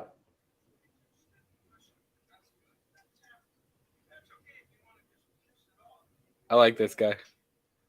Right. True American. I know, right? Let's be real though. Is a python the right choice for this? What? Is a python the right choice for this? Bro, it's Michael. Nothing's the right choice. A grenade launcher would be the right choice. That's about it. Yeah, the one that comes out of nowhere that happens to be in a wall that you happen to break. Listen, I feel like Halloween Ends needs to be like Resident Evil, like your favorite Resident Evil stereotype, like where you're in the hopeless battle with the monster at the end, and then somehow there's a rocket launcher. Like no way, Retro Time. I didn't know that. Ralph Macchio was 21 years old when he filmed The Karate Kid. I didn't know that. He does not look 21 in that movie. Mm-mm.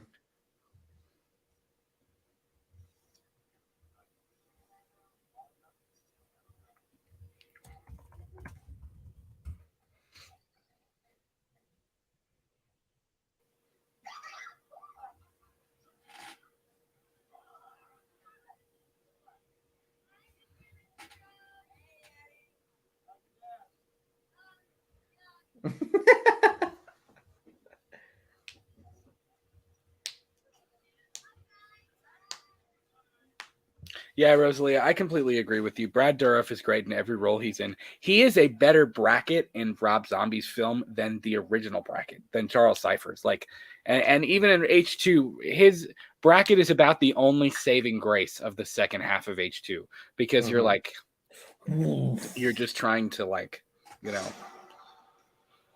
I think I'm a couple seconds ahead of you. Rough. Why? Because I reacted to that a lot quicker than you did.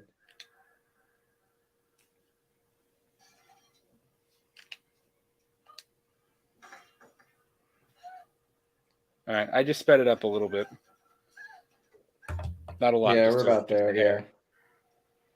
Is he standing over D. Wallace right now?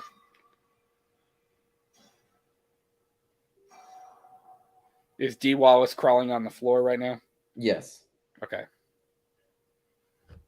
I just totally forgot about the dad's death. That came out of nowhere. It really does. Well, and that's another thing is you really feel bad for Laurie's parents because Laurie's parents are genuinely good people in this movie, you know? Yeah. Like, we don't really, like, I'm not saying they weren't in the original film, but we don't really see a whole lot of them, you know? Yeah.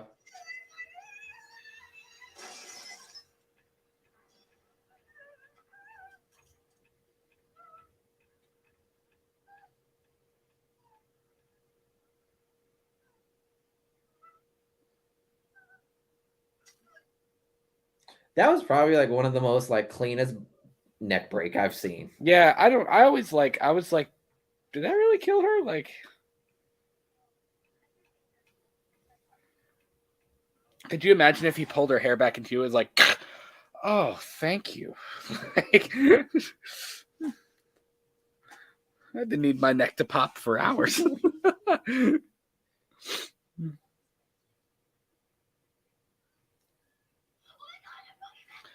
Yeah, Million Ideas said Mike ain't have to do D. Wallace like that for real, man. Their death was rough.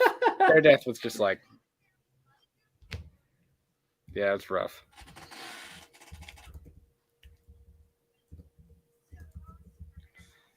I like that he's watching her from the window.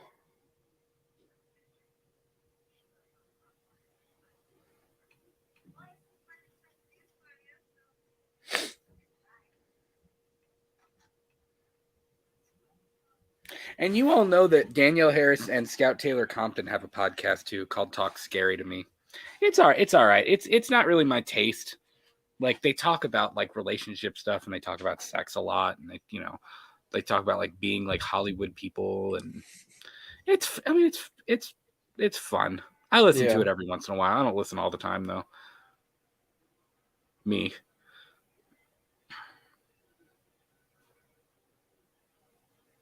That's pretty scary.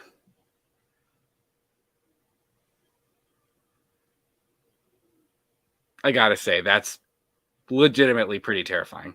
Yeah. This Michael seems more strategic than the other than James Hugh Courtney. I think he thinks a lot more. Yeah. Yeah, James Hugh Courtney's Michael is more like opportunistic. You know what I mean? Like yeah.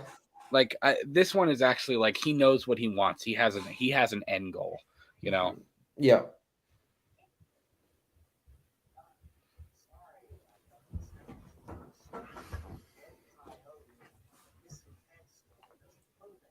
Bro, that belly really do be sticking out. Brad Dourif's belly. Yeah.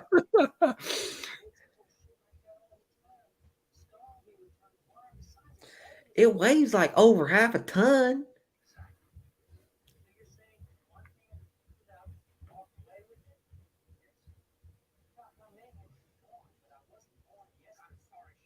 Haddonfield charbroiled burger. I'm sure that shit is flame.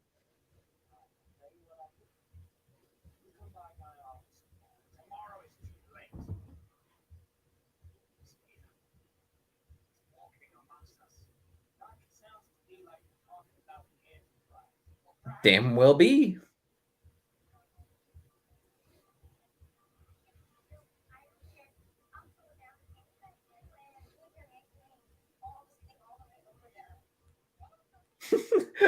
Haddonfield Slasher, he said, Michael's like, where's my little sister? Yeah. It is a very Halloween-looking street, though.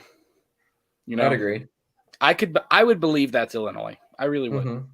The original, if you think about it too much, it's kind of like, it doesn't look like Illinois. This, I would believe it's Illinois, though. There's so many leaves. There's leaves freaking everywhere, which makes, it makes it, you have to admit it adds something, Mm-hmm.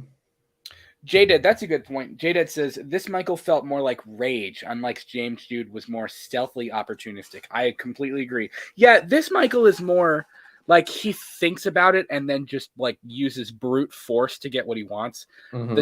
The OG Michael and the James Jude Michael is more stealthy and like he'll sit there and wait in the shadows for an hour if he has to get what he wants. You know what I mean? Yeah. This Like this the Michael is first. more like, I see my path. I'm going to tear everything up in Yeah. my way to get to it, Yeah, it's like the first time they met. The first time Michael and Lori met in the original. Like, how long was Michael just sitting in that fucking Oh yeah, closet? yeah.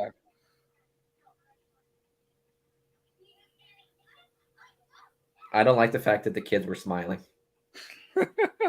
I don't. Yeah. Yeah, Million Ideas says they didn't have any budget for the decorations in 78. They probably didn't. I mean, you're probably not Yeah, wrong. instead of one bag of leaves, they had 2 bags of leaves.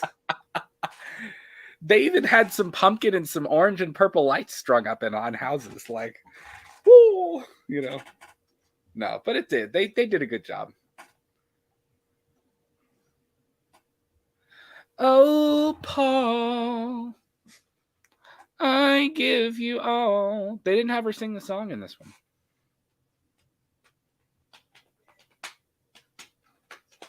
Brackett conveniently, well, I guess that makes sense, though. He's the sheriff of the town where Michael killed her. Mm-hmm. So I guess it makes sense that he read the book.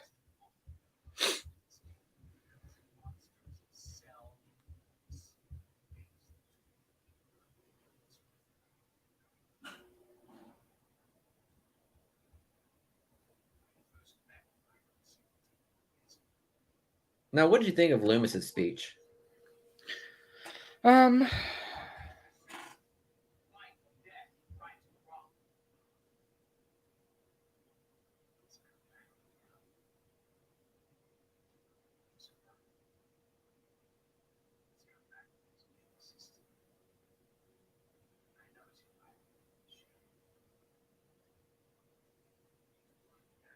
To go to lunch together. What the fuck do you think? He wants to take her for a nice breakfast at Cracker Barrel in the morning. That's what he wants. Bro, like, that's all he wants. What else? If you read the book, you would know.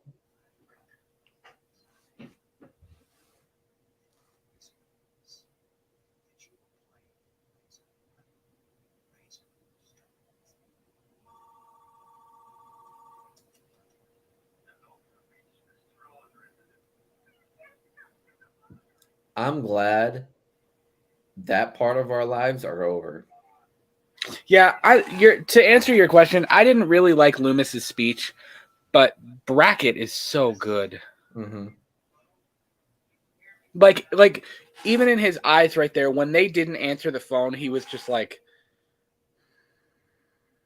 you could see it in his eyes that he was like genuinely really concerned. You could tell how quick he switches. Like, okay, I'm gonna believe you. Yeah.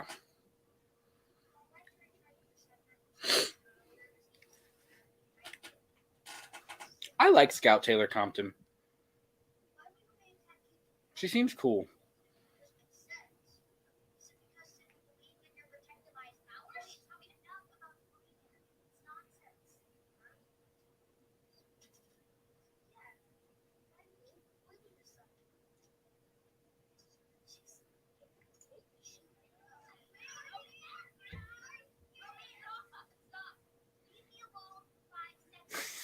Smart ass kids. Every babysitter ever. Please leave me alone for 5 seconds.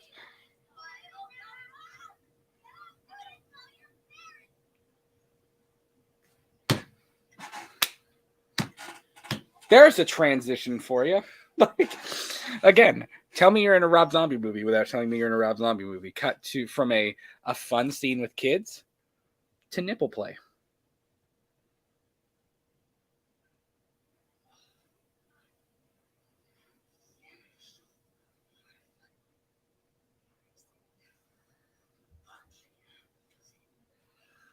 And I think Michael's got a thing.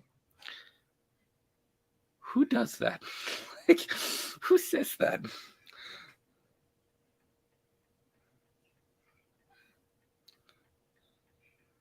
I forgot. Does Michael just straight up just stab the boyfriend? Yeah, he while literally she's no, he laying? doesn't even just stab him. He just like grabs him off of her. Like, I like how Michael's like, I ain't waiting on this. Like, Yeah. he's like, I'm not waiting on you two. He's like, listen, bro, I got places to go. I got places to be. I got things to do.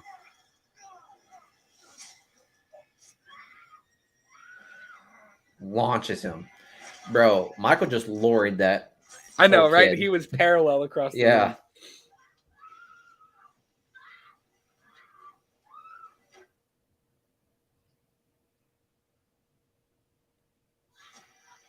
Bro, is that Jill Valentine?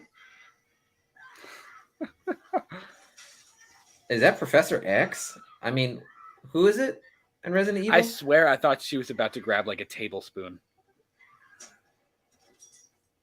He just backhanded her.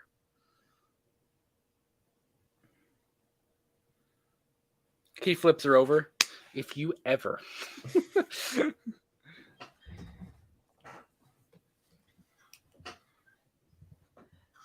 I told Yeah, you, Jada, you thanks, didn't man. meet your quota. You're gonna get the hand.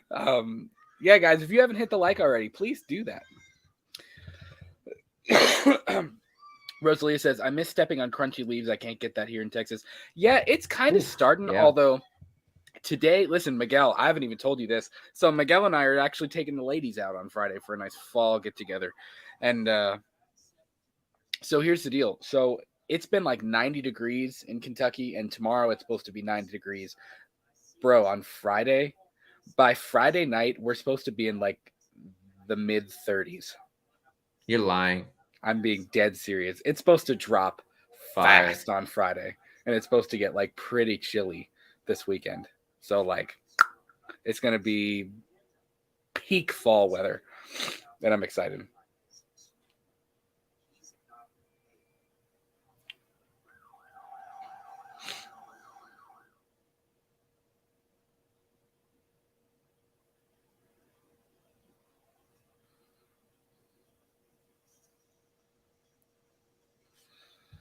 Haddonfield Slasher, yeah, you bring up a good point too. He says, I also felt bad for Lori when Michael was just pacing back and forth on like near the pool when she was crying and screaming for help. Yeah, it's a pretty gut-wrenching scene. And here's where things start to really hit the fan, fan hard.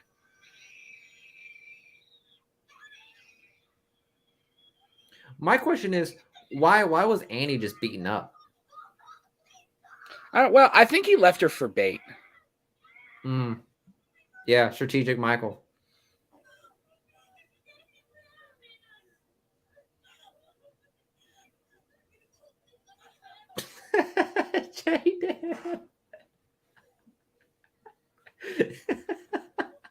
What? He said, Brad and Miguel, take the ladies out is code for their matching pink scooters. That's funny. Could you imagine me and Miguel like cruising down the street and Bro, I hate it so much because on Monday you're gonna see a post of us somehow or one way or another finding pink scooters. See, I thought Annie was gonna die like right there. You know what I mean? Yeah. Also, I always thought this was kind of funny. What, just pushing the body around? Like, he just, like, looks at him like, I don't know, it's strange. He's like, I like my art.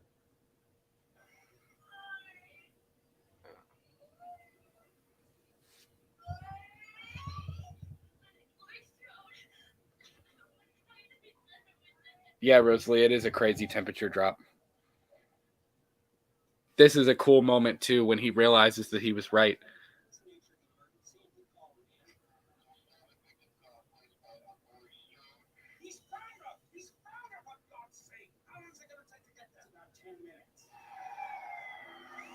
Also, bro, they've been driving for 10 minutes. Like, I thought Haddonfield was a pretty small town.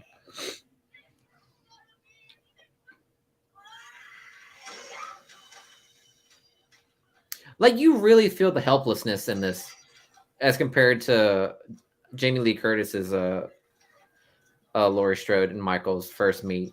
Yeah.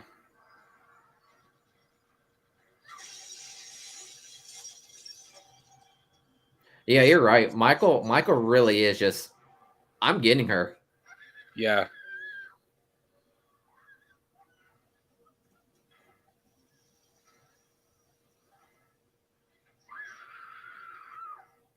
The usual chase trope.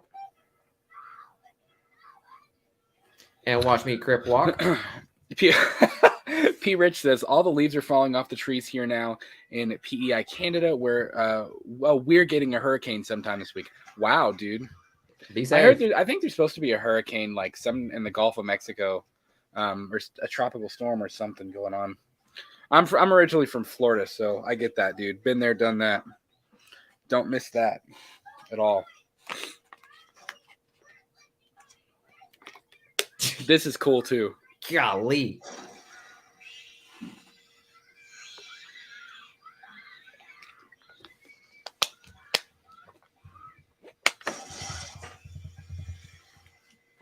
That's a cool shot. I gotta turn down the volume for the screams. Golly, Lindsay, you gotta tone that lung down. Michael leans in the door. Would you shut up? Lindsay straight up a scream queen for after that one.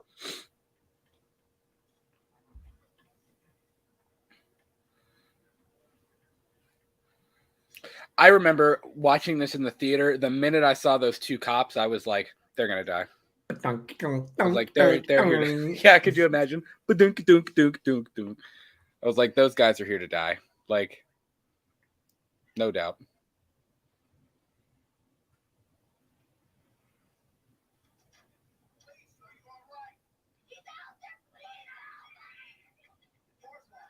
There's Lindsay screaming again.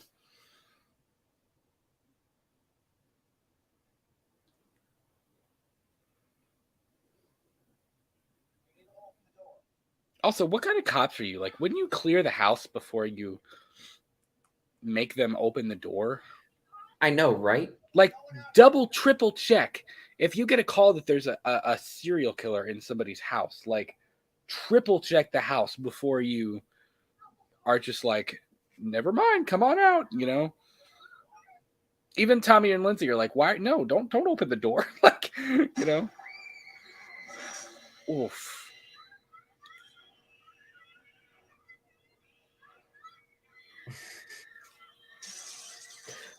Falcon punch.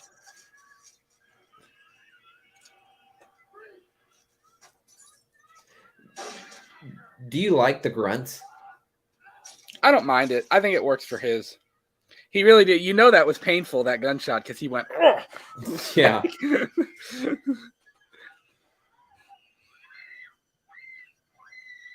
I will say that about Tyler Maines Michael. Even for as big and scary and bulky as he is, he, like, we know that he does feel pain. Because every time he gets hurt, whether it's in this one or whether it's in H2, like, he does act like he feels pain. You know what I mean? Yeah. Also, what superpowers just made her faint? I don't know. I've never understood that, people fainting in movies. I never felt like that made sense at all. Yeah. I'm not going to lie. This scene right here, I thought it was going to be roll credits. Would you have liked it that way?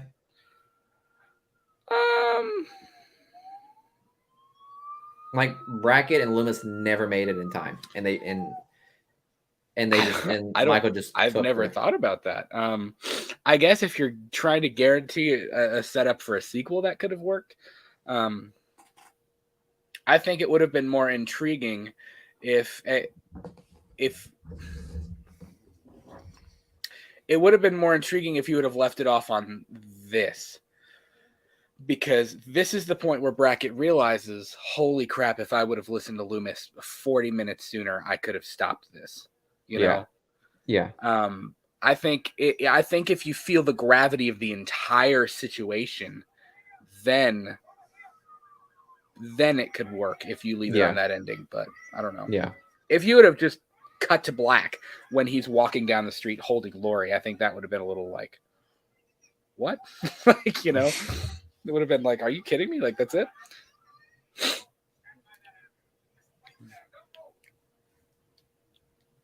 He a runner, he a track star. Look at that run. Worse than young Michaels.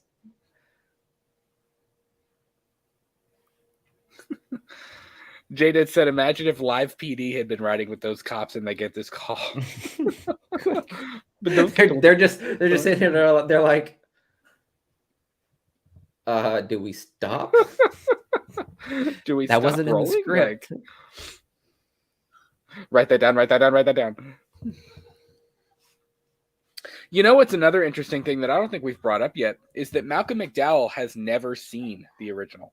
Well, I don't know about now, but at the time he purposely didn't want to watch the original because he didn't want Donald Pleasance's performance to inform his too much. He wanted to make Loomis his own, which I think is a good call. I mean, he did a good job with it, you know.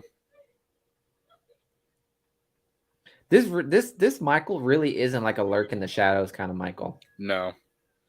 Not by a long shot. He's just like, I'm here and I like it. And you're going to like it too. Because if you don't, I'll kill you. Like, you know. What did you think of this scene? Because I used to really like this scene. And I kind of go back and forth on it. Like sometimes I'm like, this is really cool. And then other times I'm like, it's weird. Yeah. Because on one hand, if you look at it with this story and this story alone, I get the fact that he's trying to make her remember him. And it's another interesting thought. Like if she would have been like, brother, and she would have like embraced him, like what would have happened? Would he have stopped? I don't know. Would he have would that have been it? Would he have stopped and given up? Like, what would he have done if she would have actually remembered who he is? Of course, she has no idea of remembering who she is or who he is.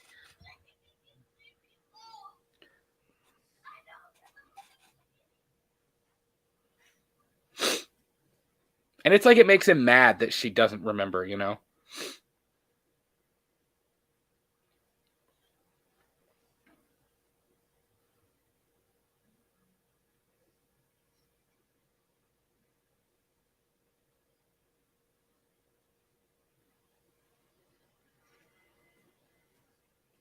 Dang, I wish I remembered the name. Who played the first Michael? The castle? No. The face of Michael. Tony Moran? Yeah. I was about to be like, as soon as he took off the mask, I'd be like, Tony Moran. Takes off the mask, it does your typical Scooby-Doo thing. Sabretooth from the X-Men. I don't know how he didn't see this coming. No, not a shot in hell. I think he probably would have done a great Jason. I agree with you. Bro, take that knife out and go to town on him. Like,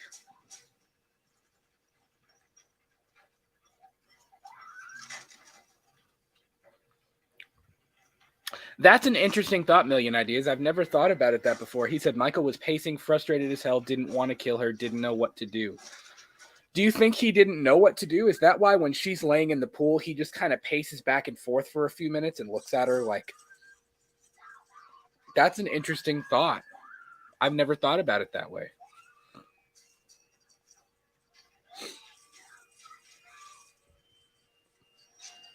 Oof. I forget there's a whole ass chase scene during this. Yeah.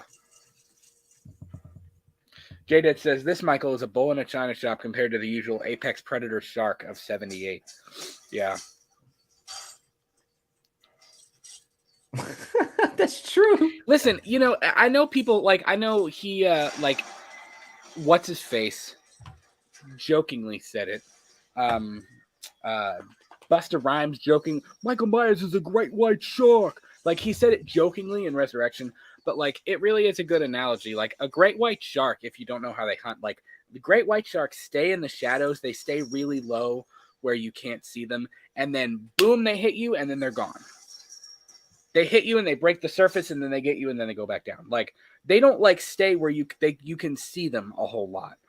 And the original Michael is kind of like that. He stays in the shadows. He doesn't, he doesn't just go for you right away. And this one has a little bit more of like, he's just going to go for it. Like he's just brute strength, like Rosalia said.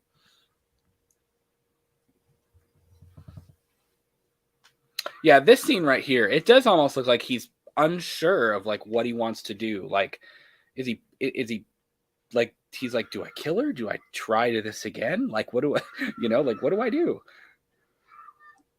So Michael Myers is Jaws? Yes, Glenn Myers is Glenn, Jaws. yeah. Yes. What's up, Glenn? Do you think he's like pondering, like he's trying to figure out what he should do? Or is he toying with her? I think he's just figuring it out. He's just like, okay, nah.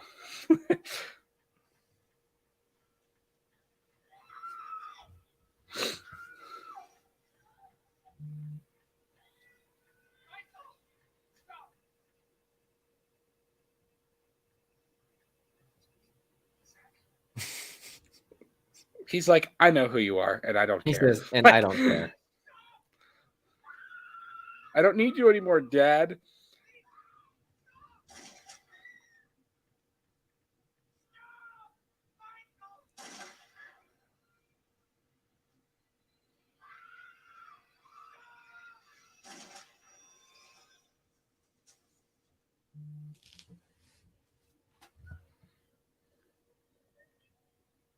I would run. If you were Lori? Yes. Oh, I'd be gone.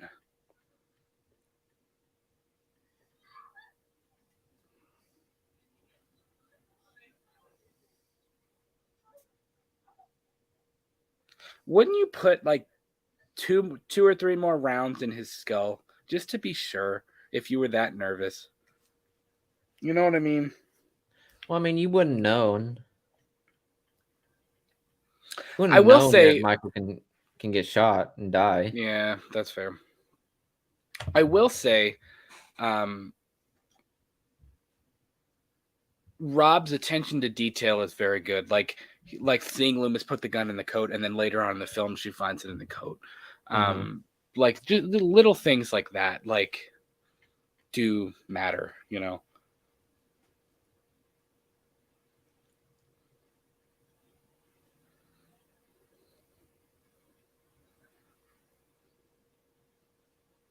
And this is where we kind of start to go off the rails from the original film, and we make it our own a little bit. Yeah. Now, how do you...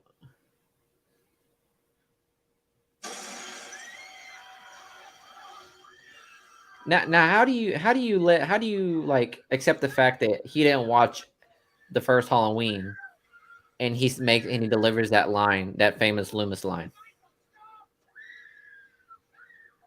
I think that one was okay. As a matter of fact, I do believe it was. I think that was fine.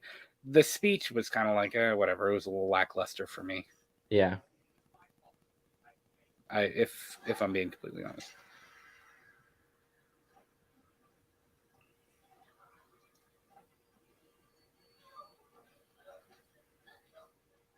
All I'm saying, I would have felt that gun in my coat. Yeah.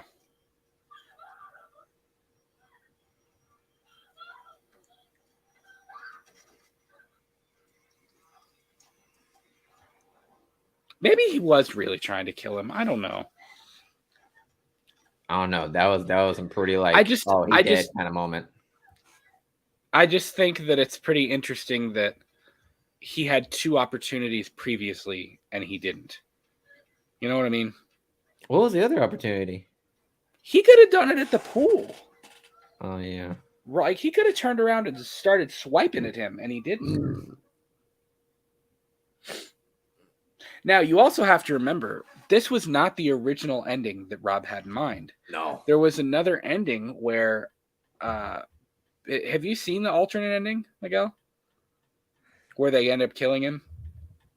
They All the end up killing police? Michael. Yeah. Or they shot there's- him in the head. No, there's an alternate ending where after Michael grabs her out of the car and he drags her out and he's like dragging her up to the house, he doesn't even care about Loomis. And Loomis runs after him and Loomis is like, would you stop? And he's like yelling at him. And Michael turns around and he's holding Lori in one hand and he's got the knife in the other hand. And Loomis like talks him down. He's like, it's my fault, but let me help you. Like, he's being kind to him. He's like, dude, like, this is like, you and I can figure this out. Like, but she didn't do any of this to you. Like, you have to let her go. And he talks him down. And like, Michael, he looks down at Lori and Lori says, please, Michael, let me go. And he he releases her and she runs to Loomis. And the cop at that point, Brackett and the rest of the police officers pull up, and Loomis is like, stop. Like, Loomis goes and he's like, stop. And he's like throwing his hands up at the cops, like, leave him alone. I got this. Like, leave, like, don't provoke him. Like, I got it. And they shoot him and kill Michael. And that's the end. Like, Michael was submitting to Loomis. Like, Loomis talked him down and he was like willingly submitting to him.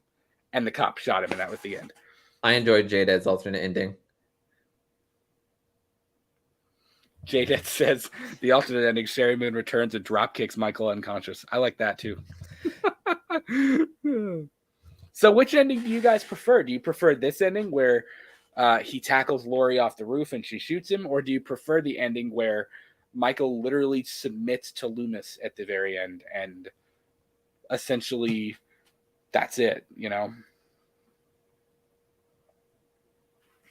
Million Ideas says, I think in his head, Michael and his boo were going to walk off into the sunset happily ever after. Yeah, I think so too. I don't know exactly what he thought was going to happen. You know what I mean? Mm-hmm. Like, did he really think that she would remember him? She was an infant. Like, she would have no way of having any idea who he was. You know what I mean? Yeah. She would have no idea at all. Bro, he says, screw this wall. Like... He said, and fuck that wall, and fuck this wall, and fuck all the walls. He says, I never liked this wallpaper anyways, Mom.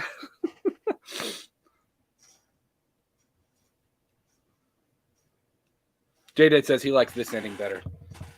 Yeah, I honestly, it's a cool thought. It's a cool idea of having Michael submit to Loomis, and it's like Loomis finally got through. It's like humanizes man more. It does. It humanizes him a lot. And that's the thing, is it's weird to see this brute strength, crazy Michael drop to his knees and submit to Loomis. You know what I mean? That's a little strange. But the tragedy in that is that Loomis tried for almost 17 years to try to get through to him and try to help him. And the minute that Loomis actually finally got through to Michael, the cops killed him. You know what I mean? It was beauty. That's where the tragedy in that ending. It really is kind of a beauty that killed the beast. Kong ending. It is pretty dope too when he grabs the board. He said, "You know what? Fuck the knife."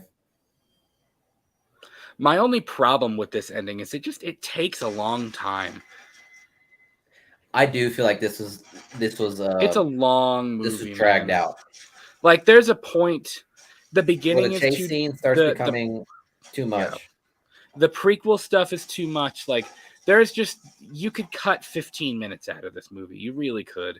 It's just, it's an hour and 50 minutes long. And just think, Halloween Ends is going to be longer than this. Halloween Ends is going to be 10 minutes longer than this. You're going to wish 10 minutes are gone.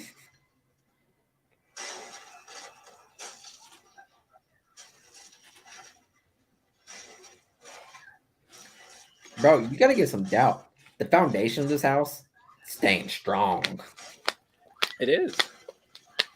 Yeah, but I kind of find myself at some point. See you, J-Deb, buddy. Thanks for hanging out with us tonight, buddy. Have a good night at work. See ya. But yeah, there's P. Rich says this ending is better. There's a point where a lot of people are agreeing that this ending right here is much better. Yeah, there's just a point where I find myself going, okay, it's time to wrap it up now. You know what I mean? Mm-hmm. We're there. I feel like we've peaked. You know, like I feel like we've peaked. We peaked at the pool.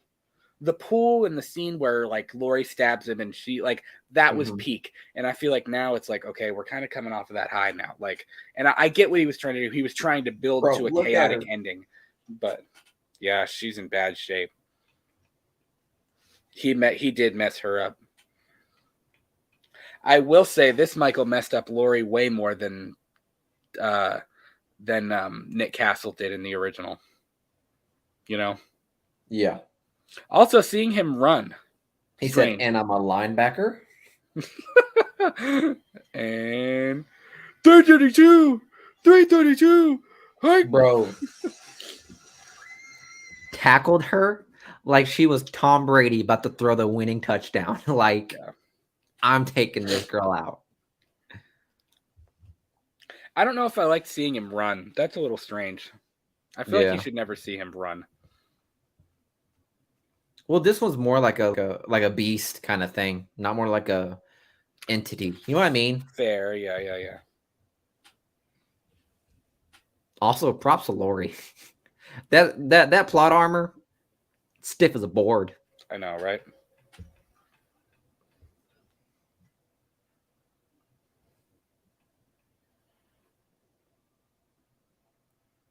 And the fact that she's left like unscarred. Yeah. Like in the sequel, like you couldn't see any. Like I don't think she has any scars on her. I do like that. I do like that. You hear the cop cars in the background as she's sitting there. You know, it is a tense moment. It builds tension to the point where he opens his eyes and grabs the gun, and then it finally works.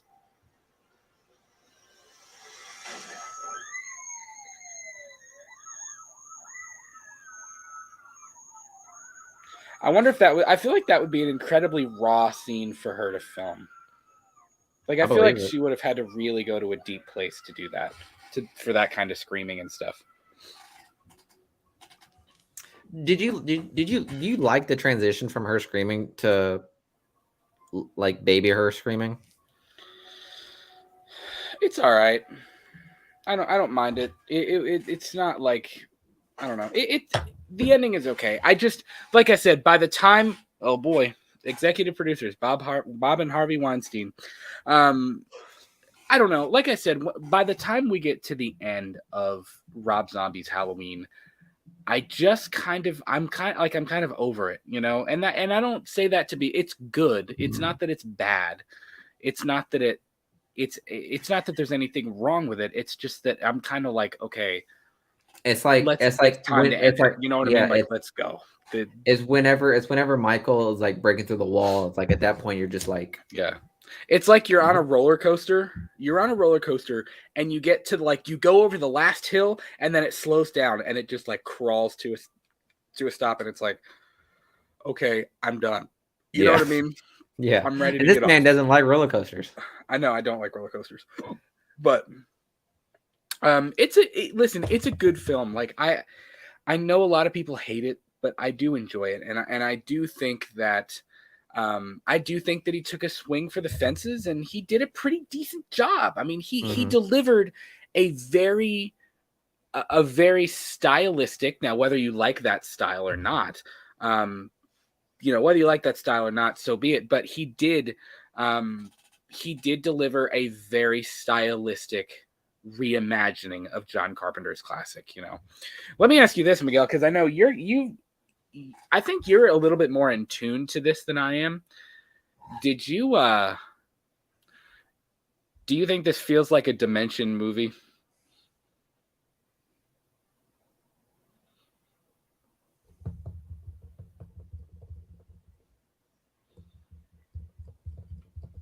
I don't know. Really, what do you think? Does it feel like a Dimensions film? Because I think the beginning of it does more than the end. The first half, the prequel half, feels more like a Dimension film than the actual remake half does. You've mentioned that before, though, like different studios having different like styles of what they do. And I know like you even mentioned that like when it switched from whatever it was with H4, and I don't even remember what it was, but when it switched to when it switched to Dimension. You know what I mean? Yeah. So and you like I know that you've mentioned that before. Like, and there's a very I think there's a very distinct difference in tone between 4 and 5 and then to 6 and then to H2O. Like completely different. Obviously it's still got elements that feel the same, but I think the vibe is very, very different from those. Yeah, So yeah, Tim, man. you pretty much like are like you got to where I was thinking right now. It's like more Dimension Extreme label Yeah. they had gone. Because like I don't know. It's just like yeah, I just didn't get I got more Rob Zombie than I did Dimensions. You know what I mean? Like Yeah. like Rob Zombie was in his bag. He was doing his thing in this movie. Like Right. you gotta be honest. This is one of his movies where he was doing his thing. And yeah, I just in regards to that, no, I didn't really see much of a stylistic choice from like, you that you normally see in Dimension films. But no, this is definitely like a Rob Zombie film through and through. I'm not gonna say it in this. I'm not gonna say it for this movie, but it is a Halloween movie for sure. It's just an extreme version of it. Yeah, and I think that's again, I don't know. I think it's just Speechless. well, I'm looking at something too. Sorry. Give me a second, guys. I apologize. No, you're good. At least you ain't lagging. Yeah, I'm not lagging. I'm just trying to. Okay, I don't know. Are you serious, Anyways, Tim? There's a Dimensions Extreme. I'm looking this up. Yeah, I don't know that I knew that. While you look that up, I'm going to look at something. I'm trying to find a file on my computer that I can't find. And I've never heard of any of these. Black Sheep, 13 Game of Death, Welcome to the Jungle Unrated, Automation Transfusion, Broken, Rogue. I've never heard of these movies. And frankly, Tim, I probably don't want to watch them. But if you guys want us to, we're not going to do a live stream. I tell you that much. But we could try to do a commentary. Sorted. Okay, with Dimensions Extreme, I want to see what their best. Eden Lake. I'm not surprised. Eden Lake. What is that? Eden Lake is you've never heard of Eden Lake? I think if I'm not mistaken, it's just about like a couple like on a honeymoon, and there's these teenager kids that just fuck with them, and they got to take revenge or whatever. Yeah, refusing to let anything spoil their romantic weekend break, a young couple confronts a gang of loutish youth with terrifying, brutal consequences. Michael Fassbender's in that movie. Consequences. I want you to know that Michael Fassbender's in that. Magneto. Really? Yeah. Really? Interesting. Sorry, guys. I was looking for something on my computer. I couldn't find it. Yeah, man. It's a fun one. It's a fun flick. I owe my love for this franchise to this film, just because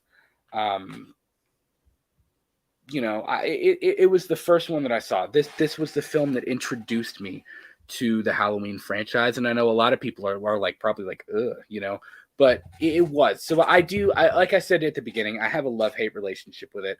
I think he delivered a very stylistic, more hardcore extremist version that's definitely more heavy metal, definitely got more gore. But at the same time, I commend him for taking a swing at the fences. Now, when we get to H2 next week, I'm probably going to change my tune a little bit because I think it was less a swing for the fences and more of like a, dude, what are you doing with this story right now? Like, why did you choose to do that with this character? You know what I mean? Like, so Yeah. I don't know. But guys, thank you so much for hanging out with us. Larry Moore Jr., what's going on, but man? How's it going? Glad you're here. Catching us at the tail end, but that's okay. You can check out the whole replay. Rosalia says Eden Like is crazy, very disturbing movie, hard watch. And P. Rich says he does not think this feels like a Dimension film. Tim also says I agree with you guys. Yeah. Yeah, Tim also says he's hated this movie since 2006, have more of a respect for it now in 2022 being 35. I can understand that. Again, it's grown. I've kind of gone through. I loved it, and then I kind of fell off of it for a while, but I'm kind of back on it. Like, it's a good movie. I get it for what it is. You know, I dig it. So, guys, thank you so much for hanging out with us. Again, we are in the midst of the very first Let's Talk Movies Oktoberfest, and we're having a blast with it so far. Next on the docket, we are revisiting Rob Zombie's Halloween 2. I don't think we are going to have another live show this week. I know the Hellraiser trailer dropped. I might try to do a reaction to that. Miguel, if you want to join me for that tomorrow. I might try to do a quick trailer reaction for that. I am literally, listen, I am trying so hard to find an Ends mask. And when I finally get my greasy little paws on a Halloween Ends mask, I will do a review of that and I will make a video, but I can't find one. So hopefully soon I'll get one of those. Again, next week, this is already scheduled, the Revisiting Rob Zombie's Halloween 2. We're going to do it the same way we just did this one, where we'll talk a few minutes about it before, let some people join on, and then we'll actually start the watch along of it. And that one you may need to bring alcohol for, because we're gonna go off the deep end. Listen, you can't watch that one without going off the deep end. That's just kind of a that's you gotta find the dirtiest partiers. I wouldn't say that. You just gotta find a weird part if you don't want to watch that movie. So it's gonna be a lot. Tim87, that's so sweet of you, dude. If I find one, Brad, I'll pick 2 up. I appreciate that, man. I just, like I said, I want to actually see it before I buy it. You know what I mean? So, but yeah, man. So guys, thank you so much for joining us. New episodes of our shows premiere every single Tuesday and Saturday at 8 p.m. and 10 a.m. Eastern. We are on Twitter and Instagram at We Talk the Movies. Again, Oktoberfest is in full swing. If you haven't already, be sure to leave this episode a like. And if you're watching after the fact, or whether you're listening on Spotify, if you're watching on YouTube, leave us a comment. Let us know what you think of Rob Zombie's Halloween. We want to hear your thoughts. And if you're listening on Spotify or any of the other podcast platforms, tweet at us at We Talk the Movies. Let us know your thoughts as well. By the way, speaking of Spotify, all of our shows except for this one now, I am finally caught up on Spotify. I was like 7 or 8 shows behind, but they're all on there now. So we are finally caught up if you're an audio listener. Thanks for your patience on that. I know YouTube has kind of become our hub. And Miguel had mentioned that like a couple weeks ago. He was like, we're really like, YouTube is kind of our thing now, and I think that's true, which we'll always still upload to the audio side of things as well, just because I know for a fact that there are people who listen to us and don't watch us, and that's perfectly fine. So listen, you can experience us however you want. Our voice are sexier than our face. So, I mean, I totally get that. I don't know about that. Guys, thanks so much. We love you. Good night. Peace. Good night.